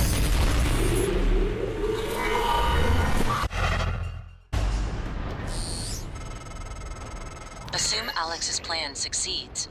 Then what? You're taking a massive gamble that there aren't more predators like the Typhon. In the history of the universe, humans have only recently become self-aware. Yet you're going to kick the door open on a much wider and older cosmic ecology. One that feeds on consciousness. These are shark-infested waters. Alex believes we can be the bigger shark, but what if we're just poor swimmers? And now there's blood in the water. Thanks, Isabel. I guess that points out that we should be doing a better job of marketing it. And these headaches, they're getting worse.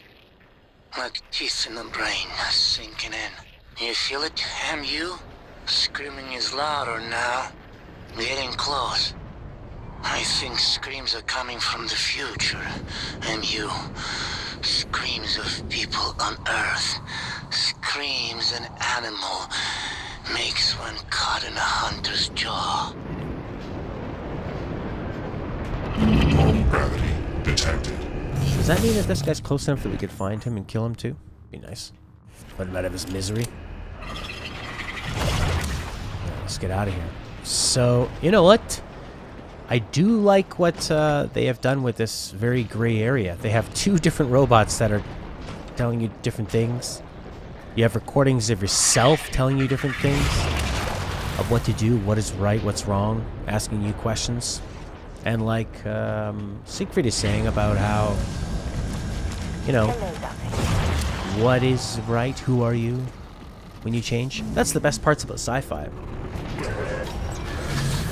It's like sci-fi like when a clone is made of you. Who's the real one? There's a great sci-fi movie called Solaris. There's a really, really long one. Baron... No. Somebody else made it. Really, really long, slow movie. And then there was a... George Clooney made an updated one. And it's actually pretty good, but it's about people going to a space station and they get their wishes. So if you had like a... Say your significant other died, and you went to a place where they appeared and they seemed to be everything. Like they have the same memories, they have the same everything. Are they real? Are they not? Should you stay up there and live with them? Should you not? What makes them not real?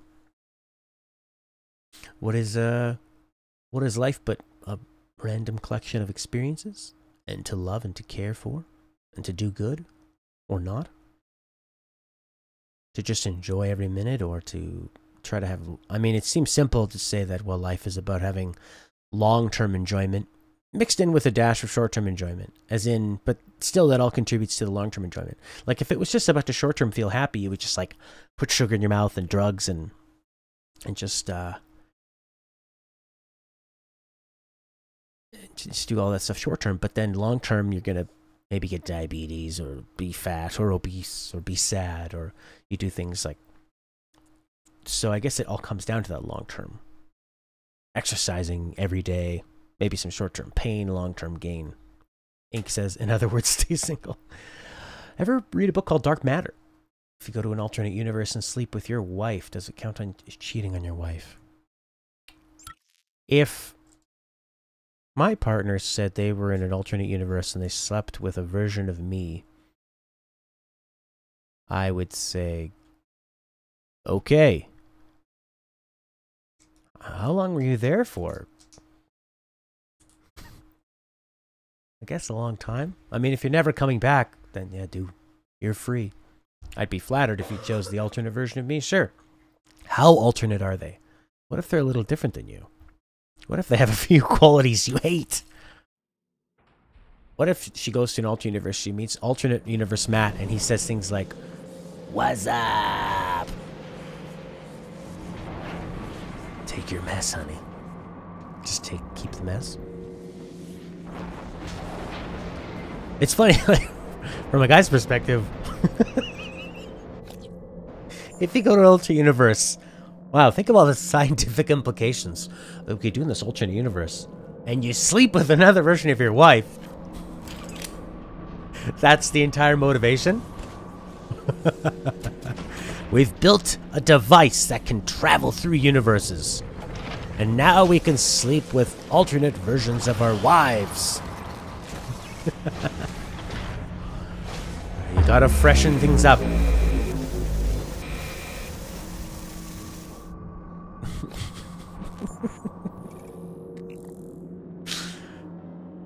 Activate the null wave device on the bridge. Why? Why do I now have to go to the bridge?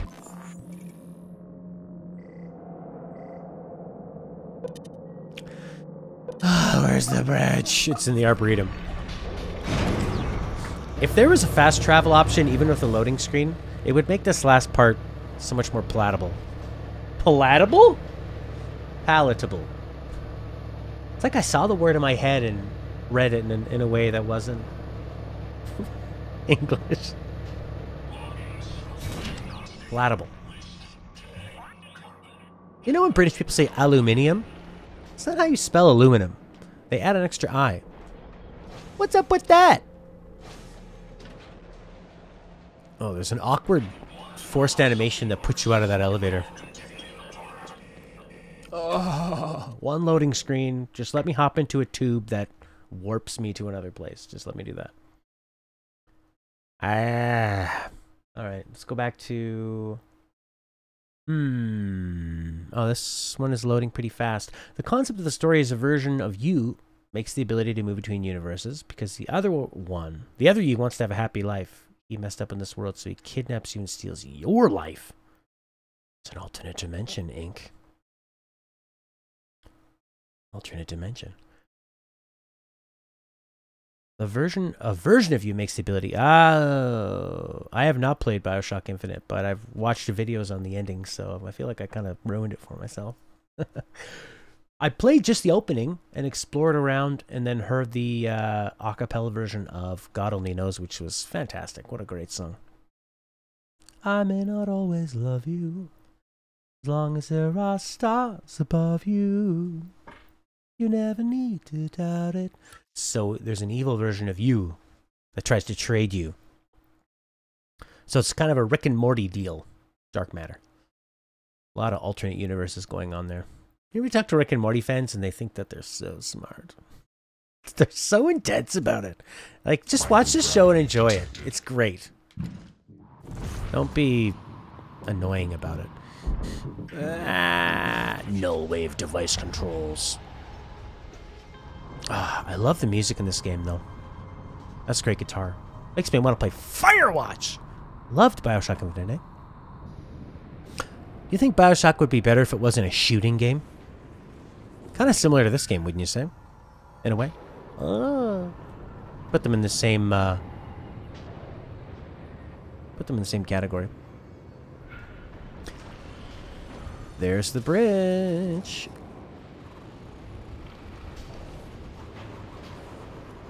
Null wave.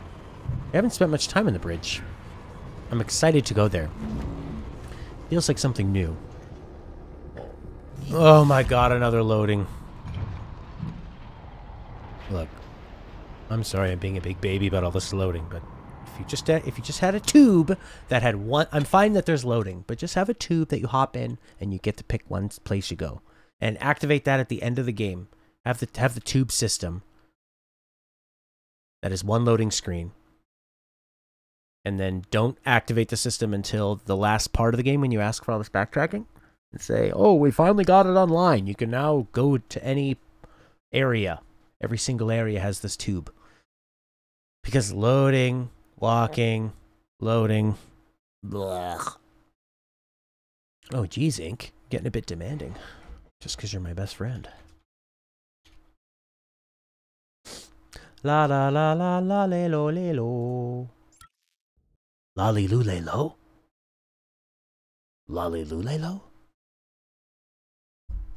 Ah, yeah, we get to play Final Fantasy 15 tomorrow.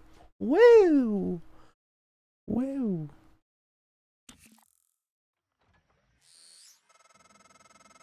Morgan, Igwe, what's the update on our patient? Commander Dahl is making a speedy recovery and we are making our way to the shuttle bay. I've informed him of the threat to the station and... Fine, Morgan, I'll meet you in the shuttle bay. I'm an adult. Fine, I'll meet you in the shuttle bay. Look, they have car seats. Escape pods. Shuttle bay. Null wave device controls. Command deck. I was working tech support and I was talking to some guy and he had an accent and I'm like, oh, what language can you speak? Sounds like you can speak another language. Probably a question people are really annoyed to hear all the time. What if January turns on me? Please reconsider. Trust your former self, the one that isn't morally bankrupt. Your assessment, Morgan, not mine. The directives you gave me require I do everything in my power to ensure you destroy Talos 1 and all the Typhon. Detonating the station safeguards the Earth, and perhaps provides a small measure of reparation. You know how neuromods are made. The demand will only increase. In the future Alex envisions, many will die for the benefit of a privileged few. I won't relinquish control of the terminal. If you want to activate the null wave, you'll have to kill me. That's interesting. They do need to harvest humans to make more stuff. I'd kind of want to just see both endings.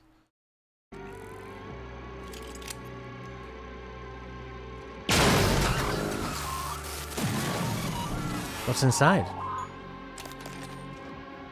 All right, let's do it. It's like the end of a PS1 game. Here's that cutscene you wanted.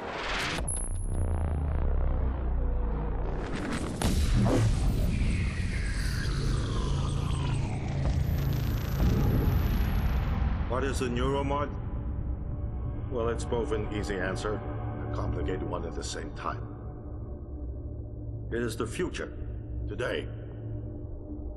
More importantly, our past, today. This is the work TranStar does. Every employee working together. It's immortality. And it is beautiful.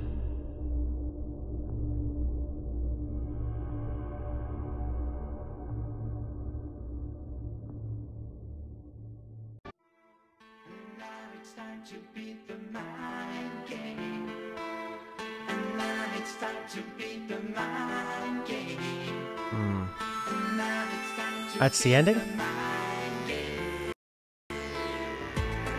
How cool would that be if you could walk around the station with everybody there? That'd be fun. I played a little bit of BioShock 2. Mind game. Oh.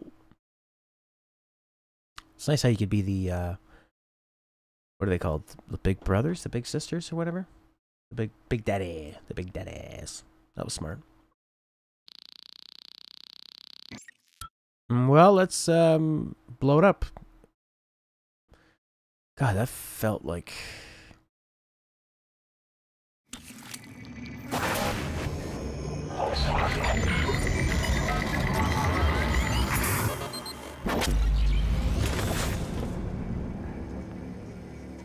It's finished. How did it do? Activation of the mirror neurons is promising. Empathy quotient shows to be exceptionally high. It probably thinks it was dreaming, and nothing mattered. You're assuming it thinks like us. Its life depends on it. Ours too. It all comes down to the choices it made. It saved me from the cargo container. I would have suffocated otherwise. It installed multiple Typhon-based neuromods. It could mean an instinctive return to its own kind. Or an attempt to integrate its dual natures. But its most surprising act was sparing Dahl. While perhaps for purely selfish reasons, this, at least in principle, enabled others to escape Talos 1. Michaela. I would have died without my medication. That wasn't easy. That says a lot, I think, about its heart. Can I say that it has a heart? It also found my father's records. And then, I did not expect this, but it let me listen to them. Despite the self-incriminating content, it was willing to make itself vulnerable. Then, there was a man in psychotronics, Ingram. That was cruel. There was no other way to see it. But... Would you let it live? Yes. Sarah, you're next. The situation in the cargo bay was bad. None of us would have survived without its help. And it destroyed a large number of Typhon across the station. That has to be a good sign. Further, it thwarted Dahl's attempt to use us as hostages. If it were one of my officers, I would give it a commendation. Danielle, what do you say? It found me. It didn't need to, but it did. I asked it to stop Volunteer 37, but it left him alive. It could mean a low drive for retribution. There were a lot of humans controlled by the Typhon that it could have harmed. Seems like it went out of its way to avoid that. I think it's worth the risk. In the end, it chose to activate the null-wave device. Why? To preserve the Typhon technology? We can't really know what its motives were for anything it did. But we had to make a choice. You can hear us, can't you? Here. I want to show you something. A mirror? What are we? Are we a Typhon?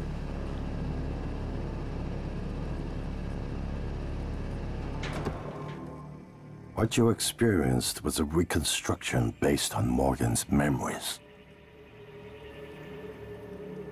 That's the world today. We spent years trying to put what you can do into us. We never tried putting what we can do into you. Until now. You're the bridge between our species. I need to know if you see us. I mean, really see us. Take my hand if you do.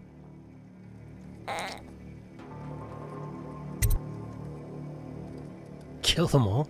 Oh, lots of... We're gonna shake things up.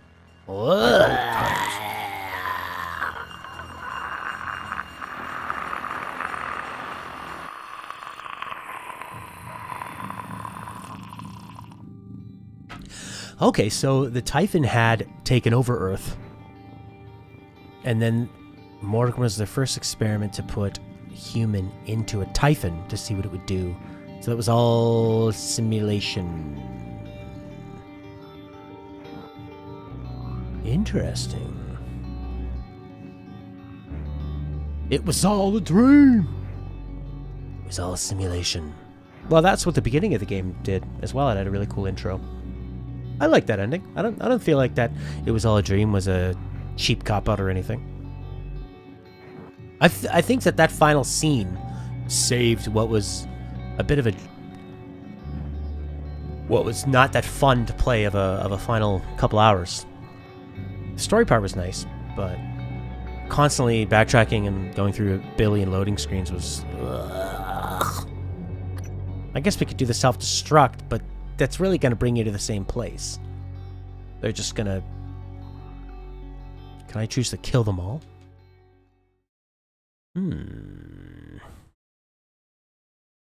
I liked it. Overall, first half of the game, so good. And it drags on too long. Pacing gets clunky. You get too overpowered.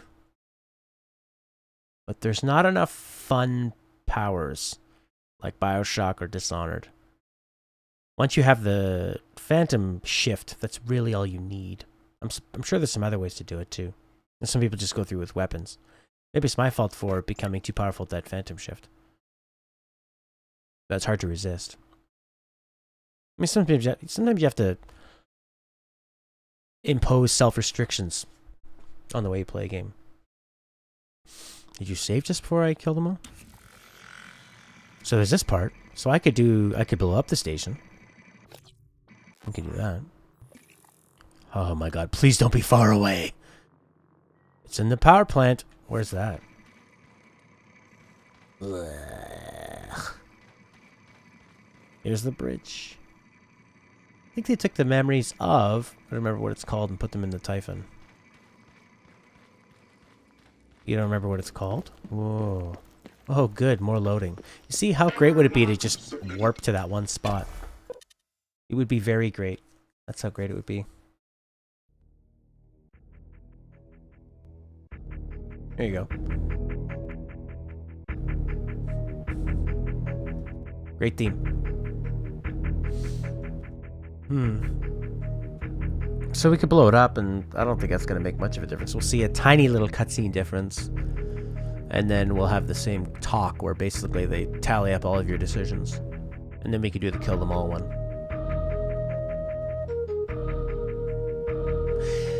You know, I mean, if you've played, if you like these kind of games, Deus Ex, System Shock, Dishonored, BioShock, this game is well worth playing. It just drags near the end of it. Just kind of peters across the finish line, but then has, I would say, a pretty strong ending. And they offer you a lot of choice, which is nice, and they don't hold your hand. It's not black and white. It's all gray. And then there's one final twist at the end. Just to say, thanks for coming. Thanks for playing Prey. They kind of gave away a lot of the protagonist memories inside of Typhon.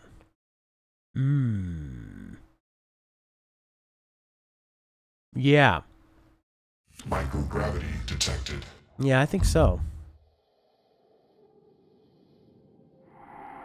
Yeah, they put the human personality memories into a Typhon. Because the Typhons were messing with the humans, but they're like, alright, well, we need to play their game too. The reactor console. Where is it?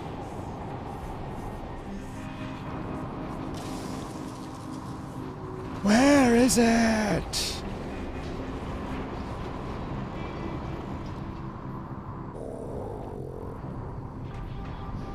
So that kind of makes sense, and like all your operators are... So how much of it was a simulation? Like I kind of would have wanted them to... Maybe they wanted to leave a bit of that open. But...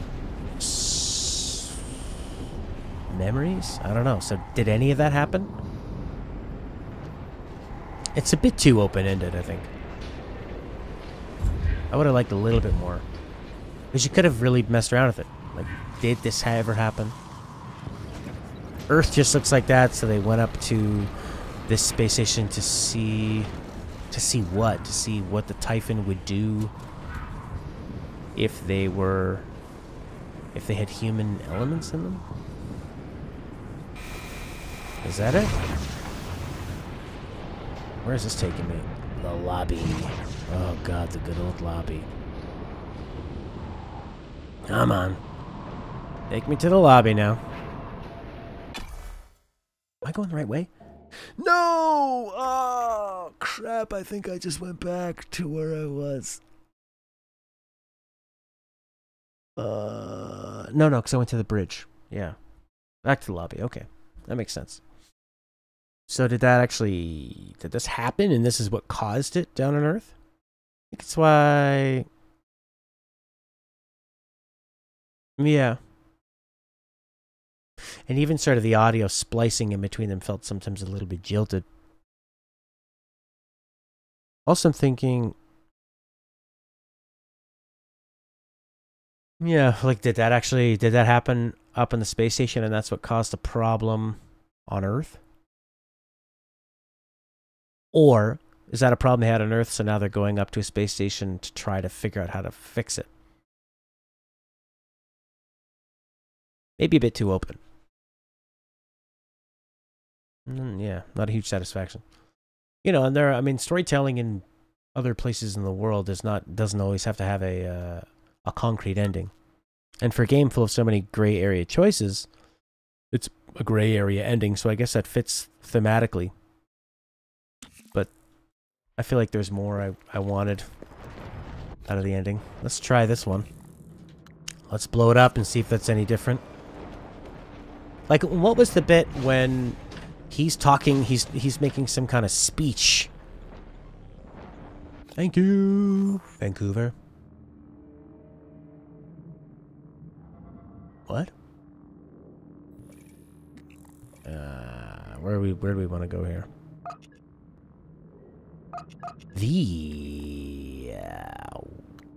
Destroy January. Access self-destruct consoles power plant. Where's that? Power plant. Lobby. Power plant way down there. So we have to go to the lobby. We can go to the operator, we can go to the lobby, we can go to life support. Maybe it can take us to life support. Is life support closer? Yes, it is. Go to life support. Oh, I see. I got you. Yeah. Thank you, Vancouver. And Manitoba. And Japan. Yeah, it was sort of a... And when they did this. And there's that. I mean, it's interesting for them to comment on the things that you did. That was fun. Makes you add some weight to the decisions.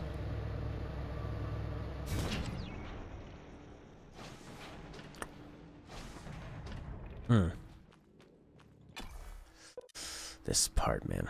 Moving around. Ugh. Siegfried! Yeah, I like that part about 15 Siegfried. You go through this monumental battle. And the first thing that's said is Iggy coming up with this this recipe. You've almost all died from some huge demon. That's it. Our new recipe. As soon as we get my arm attached that was lopped off by fighting that beast, I'll make it. Man, Metroid soundtracks are unreal. Hey, Ink of the Dragon, there's a podcast called Super Marcato Brothers. Two dorky guys who like music nerds and game nerds, and they break down favorite tracks off of their favorite gaming soundtracks, or ones that are recommended to them. Break it down like with a lot of musical theory. They love Metroid, so they have a lot of episodes on the Metroid soundtracks. Pretty fun listen. I think you'd get a kick out of it. A kick. I get a kick out of you.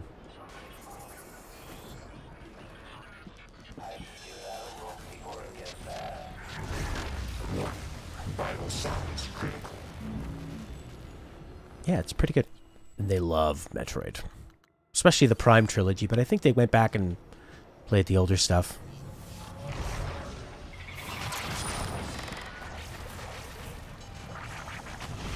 Oh my god, another loading thing. You know, it's like, just let me go to the power plant. We could have been there already. It's called Super Marcato Brothers. It's called that. There you go. It's a, yeah, for people who love music and love games. Great podcast. And they'll review soundtracks of games they've never played as well, where they do like a big Final Fantasy retrospective, and they're yeah, good little vibe. They usually play most of the track in full, and then come back and, you know, they're talking about inverted fifths and counterpoint harmony and, you know, all that stuff. So for people that don't, I mean, if you don't have a lot of musical theory knowledge, you might learn a few things about it. Some of it might be over the head, but it is nice to hear if something feels uneasy and unsettling, they can point out why. So you could learn some things. It's good for like budding musicians as well that are wanting to learn a bit more. Reactor console, yeah. Oh. Warning. Dangerous level of explosive gas detected. Please evacuate and avoid all open flames or sparks until warning. Dangerous level of explosive gas detected.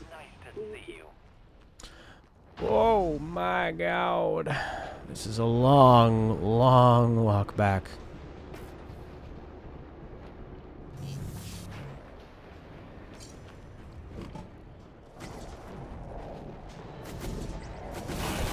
Oh yeah, I remember this place.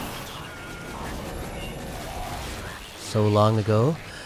I remember coming here so long ago, where the radiation always makes me burn. I think we have to go down here. There we go. Key receptacle. All this just to blow something up. Just to blow it all up. Beep. Beep. Beep. Now what? Oh my god. We have to go back to the bridge. Oh, good god. Morgan, I don't know if you see it, but there is alien matter ripping through the hull. You have to move. Boże mój. Every window in this station. It's shut up. Oh my god. But we've already committed time to it.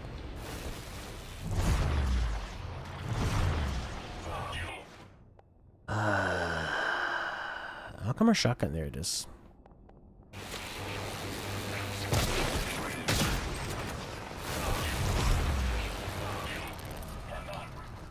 Oh my god, now we gotta go all the way back.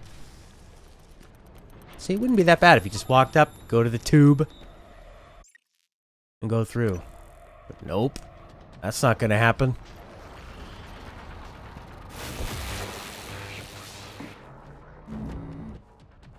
Oh.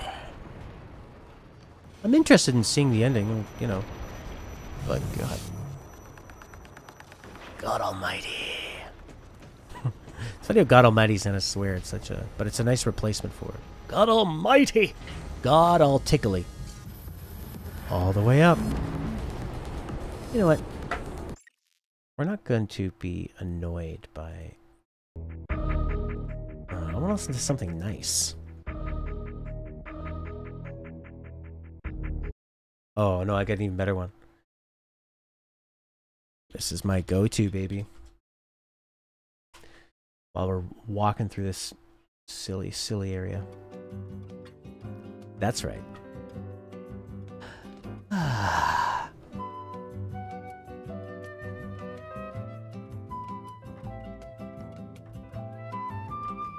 Multiple objectives over this way. Final Fantasy Type O. War, the Quiet Bloodbath. Is that a loud song or a quiet song? I'm kind of looking for a quiet song. Like a chill song. Ooh, The Sims has great music. It's funny how Bossa Nova became the elevator music. How do I get out of here? Let me out. I don't know.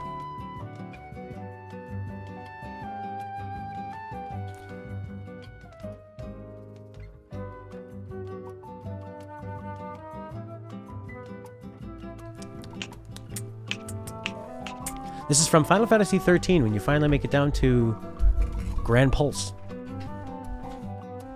The Sims has such a good soundtrack though. It's a middle. We'll get to it.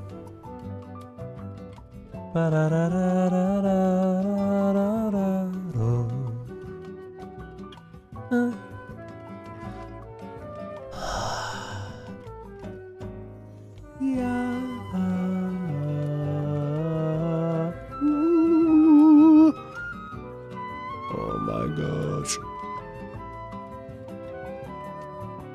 So we're walking. Oh, cooling chamber. There you go.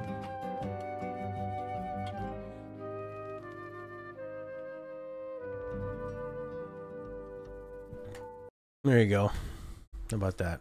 Let's go Final Fantasy Type O HD War Quiet. This better be good, Siegfried.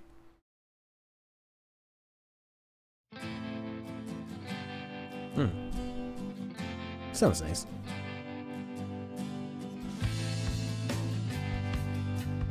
Oh, I think I've heard this.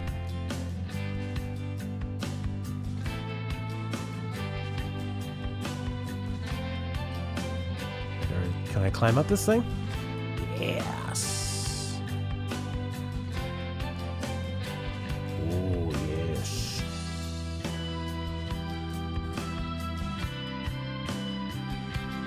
Is this the same composer from 15? They use a lot of guitar and halftime rock. The original Halo? Yeah, I was actually really surprised at all the beautiful ambient music from Halo. There's some kind of suite that I used to play. What we used to do is in between the game streams, we'd play music for like 10 or 11 hours.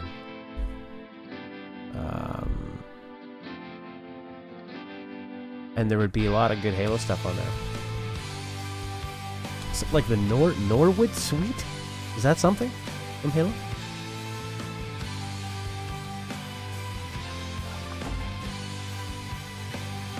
A very calm song. You should listen to Yule theme.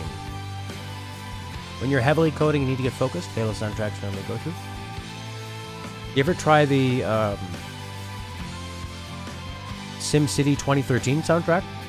It's got a nice pulse. It's like very focused, very inspirational. When I'm writing, listening to it, it makes me think all my ideas are really good, which can sometimes be bad. Not all your... Oh, I love the Yule's theme. That's a good one. I think I can play that on guitar, too. Yule's theme. I think I've played it and sang it once. Yeah, man. It's a nice one. SimCity 2013. Because it's, you know, it's a game about being productive and steady and putting those hours in. So it has to balance that steady pulse. But they know you're going to be playing SimCity for a long time, so they don't want to be too... fried egg sandwiches. Those electric panels? How far back is it going to put me?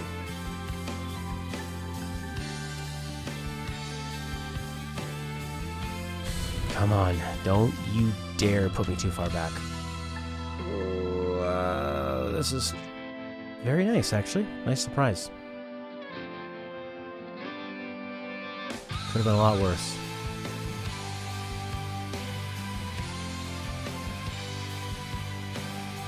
Alright, there's that stupid panel. Oh, what the? Get out of my face! Stupid poltergeist.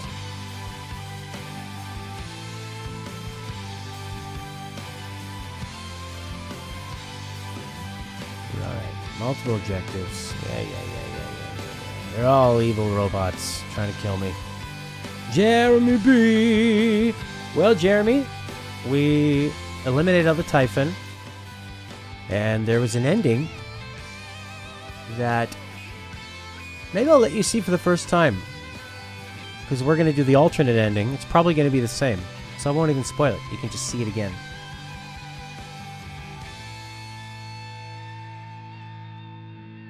There you go.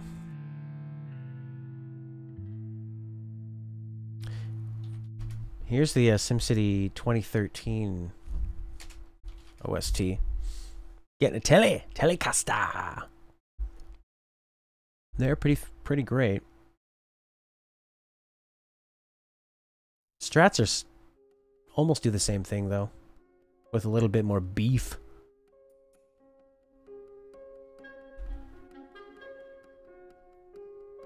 No, this is the wrong. Oh yeah, this is it.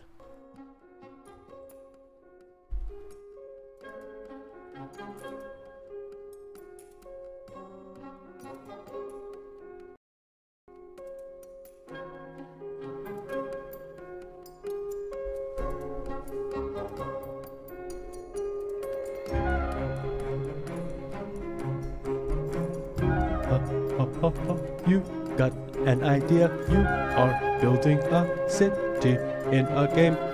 Isn't it fun, even though EA sucks? EA really... Oh, right, we still need to have the song on because I took off all the game.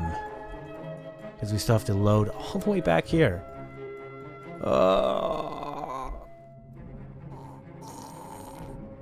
Any copies that are good?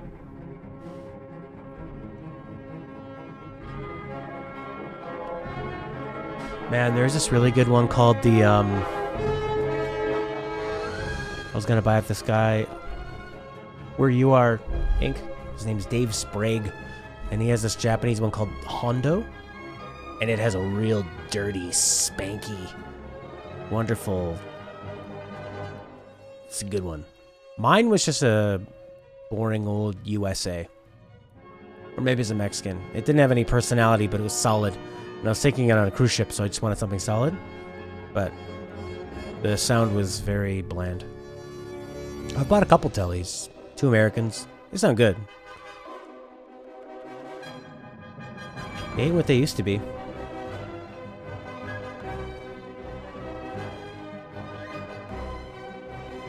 I don't know, Fender's so bad now. So inconsistent. See if he still has that one.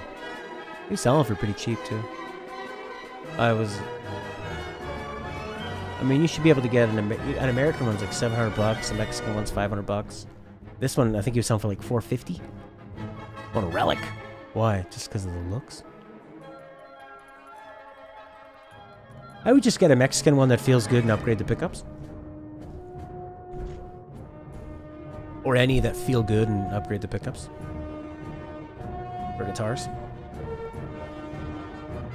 You just want to make sure the intonation is there. And the playability in the neck feels good.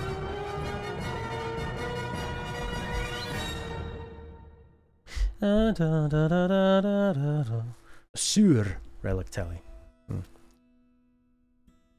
Sometimes I don't like the other companies, like when Ibanez and them make them, because they kind of get rid of that raw feeling. They sound a little bit too clean, and it's not what you want a telly to sound like. Oh, great. Microgravity. How about that? How about that? Microgravity. Where are we going now? Self-destruct terminal. It's on the bridge.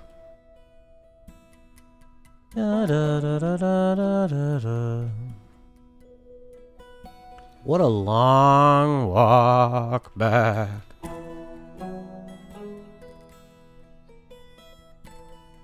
Whoa. Oh my god. How many loading screens do we have to look at? Like 4? That was horrible. The sewer have modernized it. They fixed most of the problems. There you go. That's probably a good way to go. Classic T. The sewer. Always a good way to go. Oh, and they put a humbucker in the neck? No, not all of them. Sometimes. I think a humbucker in the neck is a really good idea, too. Especially because you're going to be using it in the studio, so... when you need that... Like, why have a neck pickup that isn't a humbucker on that? You want that thick, juicy sound? Or like a P90 in the neck? That's always a cool idea. P90s are noisy too. Sound great. Alright, I think we can actually go back to the actual game volume here. And watch this ending. Now that we're back on the bridge. Back on the bridge! We hit the switch! Saw an ending, but we're gonna see another one. Well, cut loose. Blow it up now. Escape pods. No. Ooh, so creepy. I'm aware that you've primed the arming keys to destroy Talos 1, so I find the activation of this null-wave transmitter station puzzling. The directives you gave me require I do everything in my power to ensure you destroy Talos 1 and all the Typhon. Detonating the station safeguards the Earth, and perhaps provides a small measure of reparation. You know how neuromods are made. The demand will only increase. In the future Alex envisions, many will die for the benefit of a privileged few. I won't relinquish control of the terminal. If you want to activate the null wave, you'll have to kill me. Okay.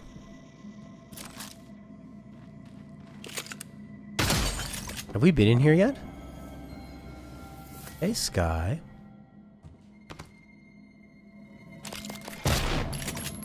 Oh, good God.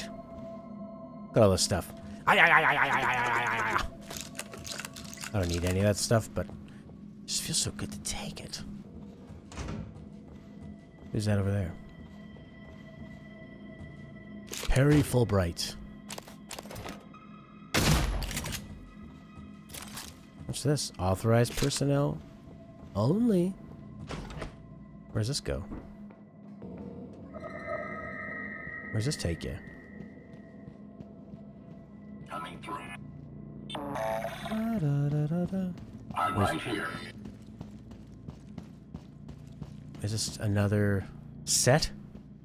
Is all a simulation? With lights and rigging and stuff?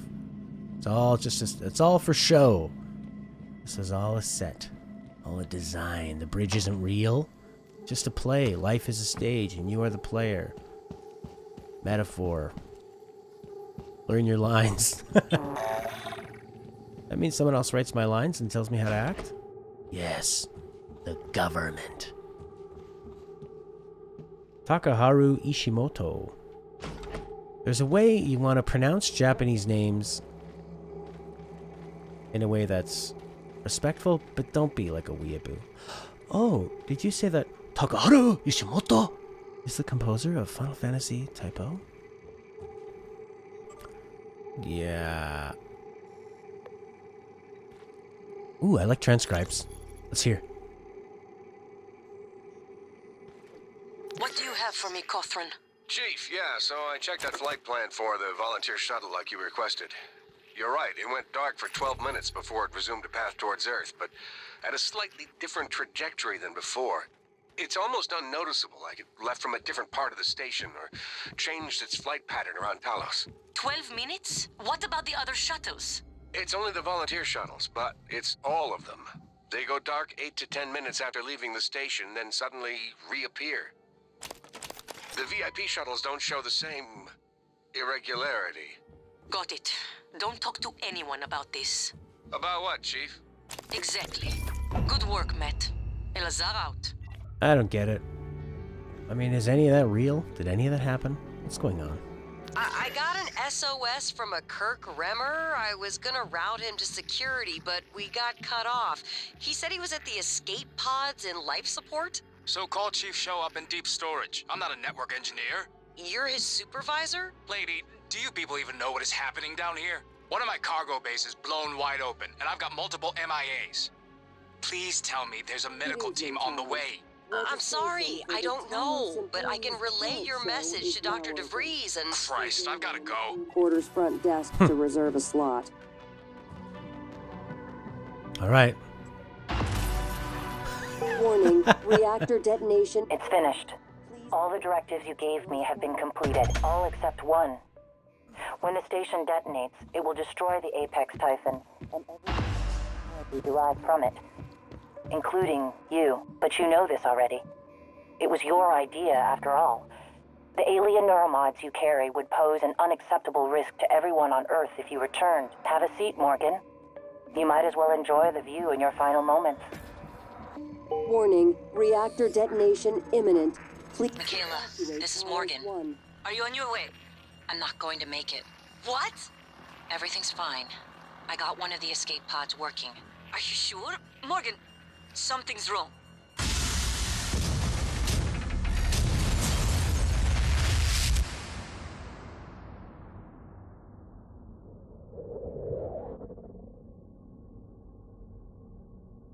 I keep having this dream.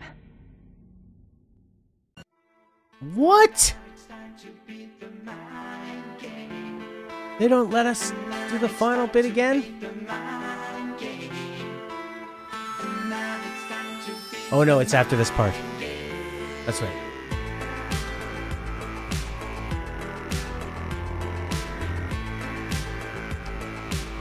Maybe, maybe what's his name didn't work on this one. Harvey Smith.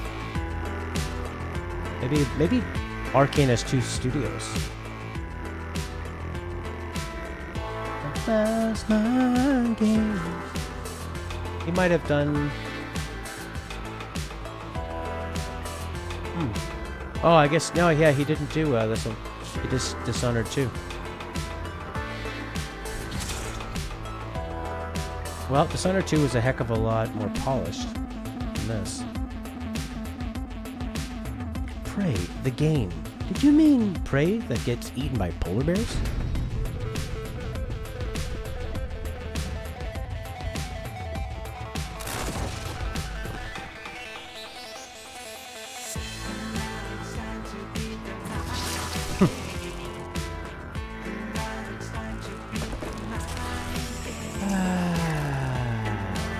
Yeah, it was maybe Arcane Studios, but not. Designed by Ricardo Bear, produced by Susan Capp.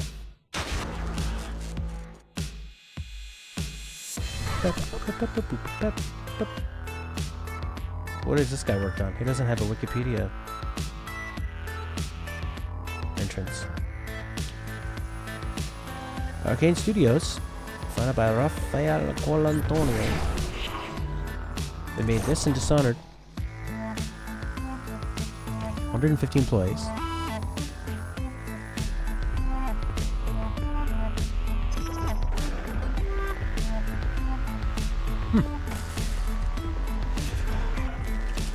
So before this came out, the founder actually stepped down put down from the game, and then Smith, who made Dishonored 1 and 2, took over the management.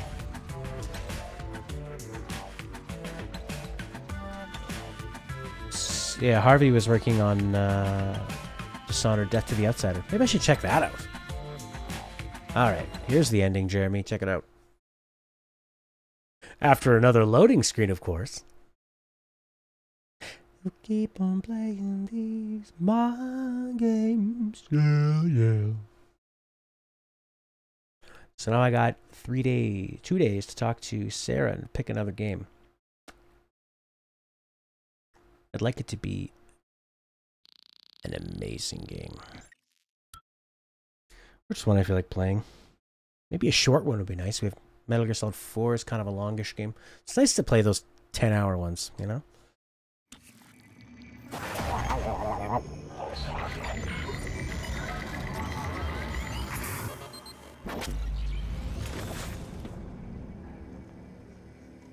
It's finished. How did it do? Activation of the mirror neurons is promising. Empathy quotient shows to be exceptionally high. It probably thinks it was dreaming, and nothing mattered. You're assuming it thinks like us. Its life depends on it. Ours too.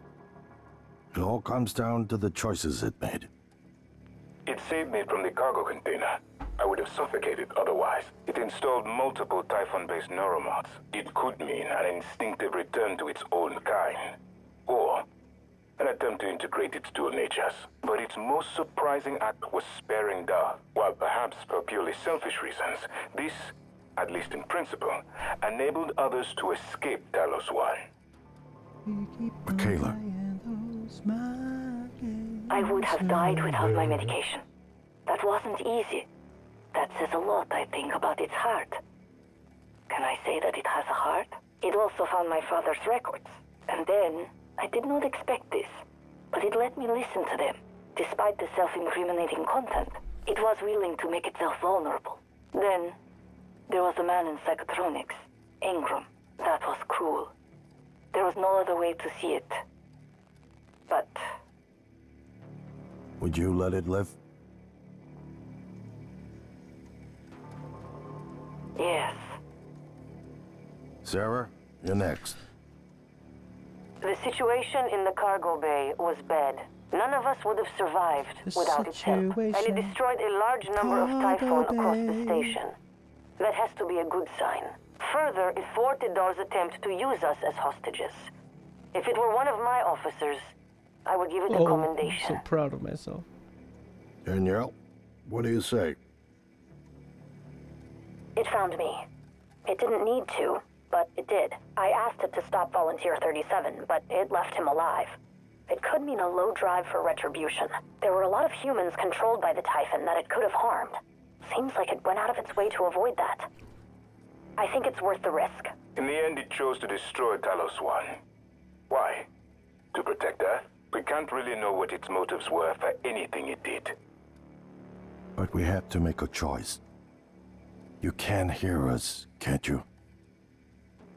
Here. I want to show you something.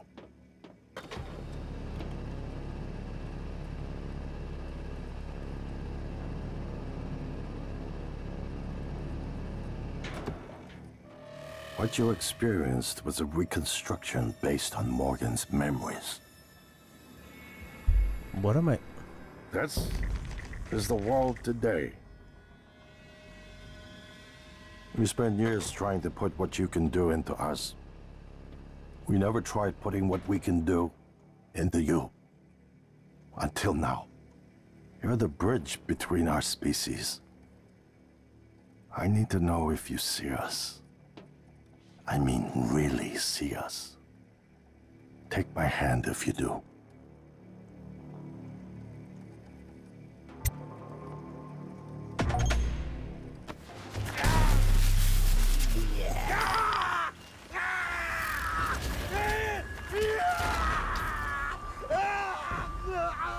Keep on playing those mind games. Well, there you go. That was Prey. Oh, A game that is severely hindered in the last third by its backtracking and its open area. It's open area, too many loading screens. Oh, it's too long. It's padded out too long. But still worth playing if you like this kind of game. First half of the game is so good, so well done. Especially the first hour of the game is so well done. I'm glad I played it. I love these kind of games. Was it worth those loading screens? Oh god, it's one of those things where you're so invested in it already. You kind of, you know, it's like the more you give into it, you go like, well, if I stop now, then I've wasted all that time with the loading screens. So you need the payoff. But a flawed game, for sure. And things that could have just been tidied up a bit, changed around. Really, if you just had a fast load tube, probably I would have had hardly any complaints about it. It's just the getting around the station near the end is the tough part. That was Prey, baby. Well, I'm gonna go. I'll be back tomorrow with Final Fantasy 15. A real fantastic game. Was it worth frying that guy's hands? I don't know. That was okay. It was a choice. Not much else there. Look at this, though. Doesn't this title screen make you want to play it? You like space games? My perception of the game is so different the first half, because so much of it is about this wonder. The problem is when you make a game open like this, you lose that wonder because you stop exploring new areas. It becomes backtracking, and you've kind of killed the tension. And when you're not afraid of dying from the enemies anymore because you figured out how to kill them all, it just becomes, they're more like swatting away mosquitoes.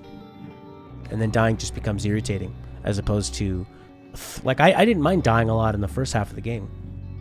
So I thought, oh, there must be a way to beat them, because they were so difficult, but it becomes too easy. And then you want the game to, and that's fine for the game to eventually make it easy for you to kill them, but then to have all the backtracking is such a, just a big oversight, I think. I mean, if people want to be able to backtrack, then sure, but just offering a fast travel would have fixed so many of the problems. But it was what it was. It doesn't have the backtracking. Maybe that would be different if you weren't streaming it, if you're just playing on your own. But when you're playing on a stream with a group of people in a chat, and you're all talking, and can make it better, because I have somebody to at least chat with while I'm waiting. But I'm sure if I was maybe loading, I would just be checking my phone and wouldn't have bothered me as much. A game that just really tanks it near the end, which is such a shame because it was so promising leading up. And the first half is so worth playing. It's like I'm trying to remember, how did I feel in that first half? I was obsessed with it. I loved it. We did like a 4-hour stream on it and just flew by. But the ending. Ooh. Well, that's it. I definitely don't think it's a 6 out of 10 like GameSpot gave it. I'd say it's probably a good old 8, even though I hate that score 8. It's like a 7 or an 8. I'd probably give it between a 4 or 3. 4 or 3 out of 5.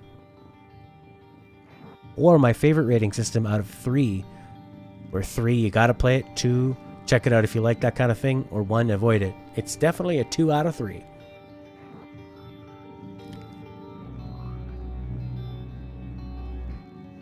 Yeah, those first couple videos, oof, I was loving it.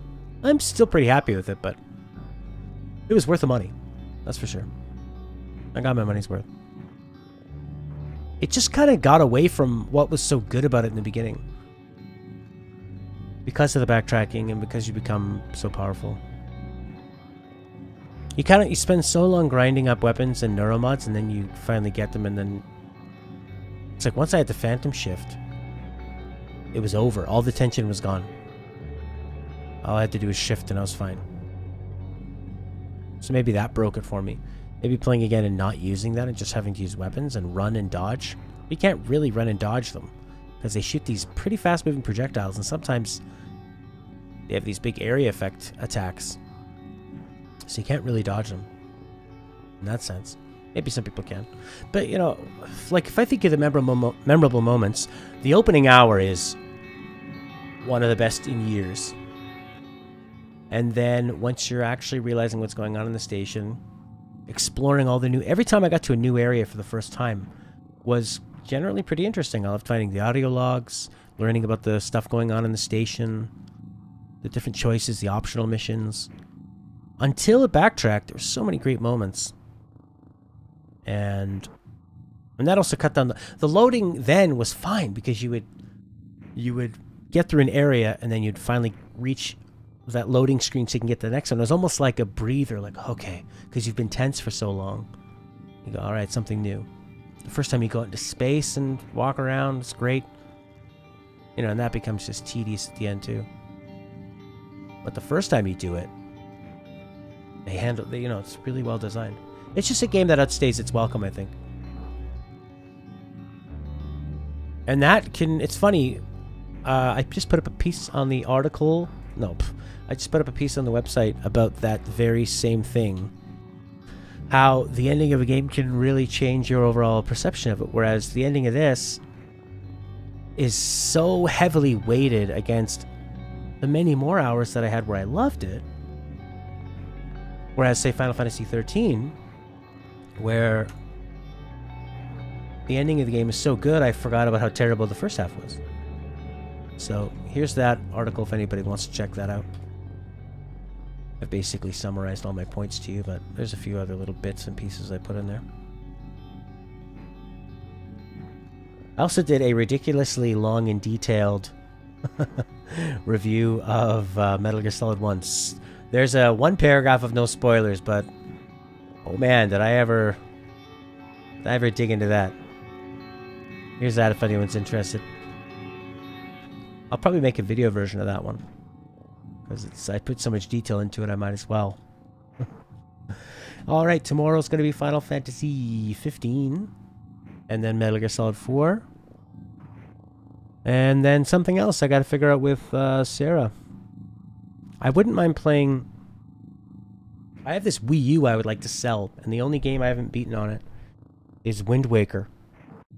And Donkey Kong Tropical Freeze, but they're going to put that out on Switch. So, and I have Mario Galaxy 1 and 2, but those are Wii games. You don't need a Wii U for that. So I don't know, maybe Wind Waker? Would Wind Waker be fun? Could be. I wouldn't mind giving that a shot. We'll see what Sarah thinks of that one. Okay. I'll see you later.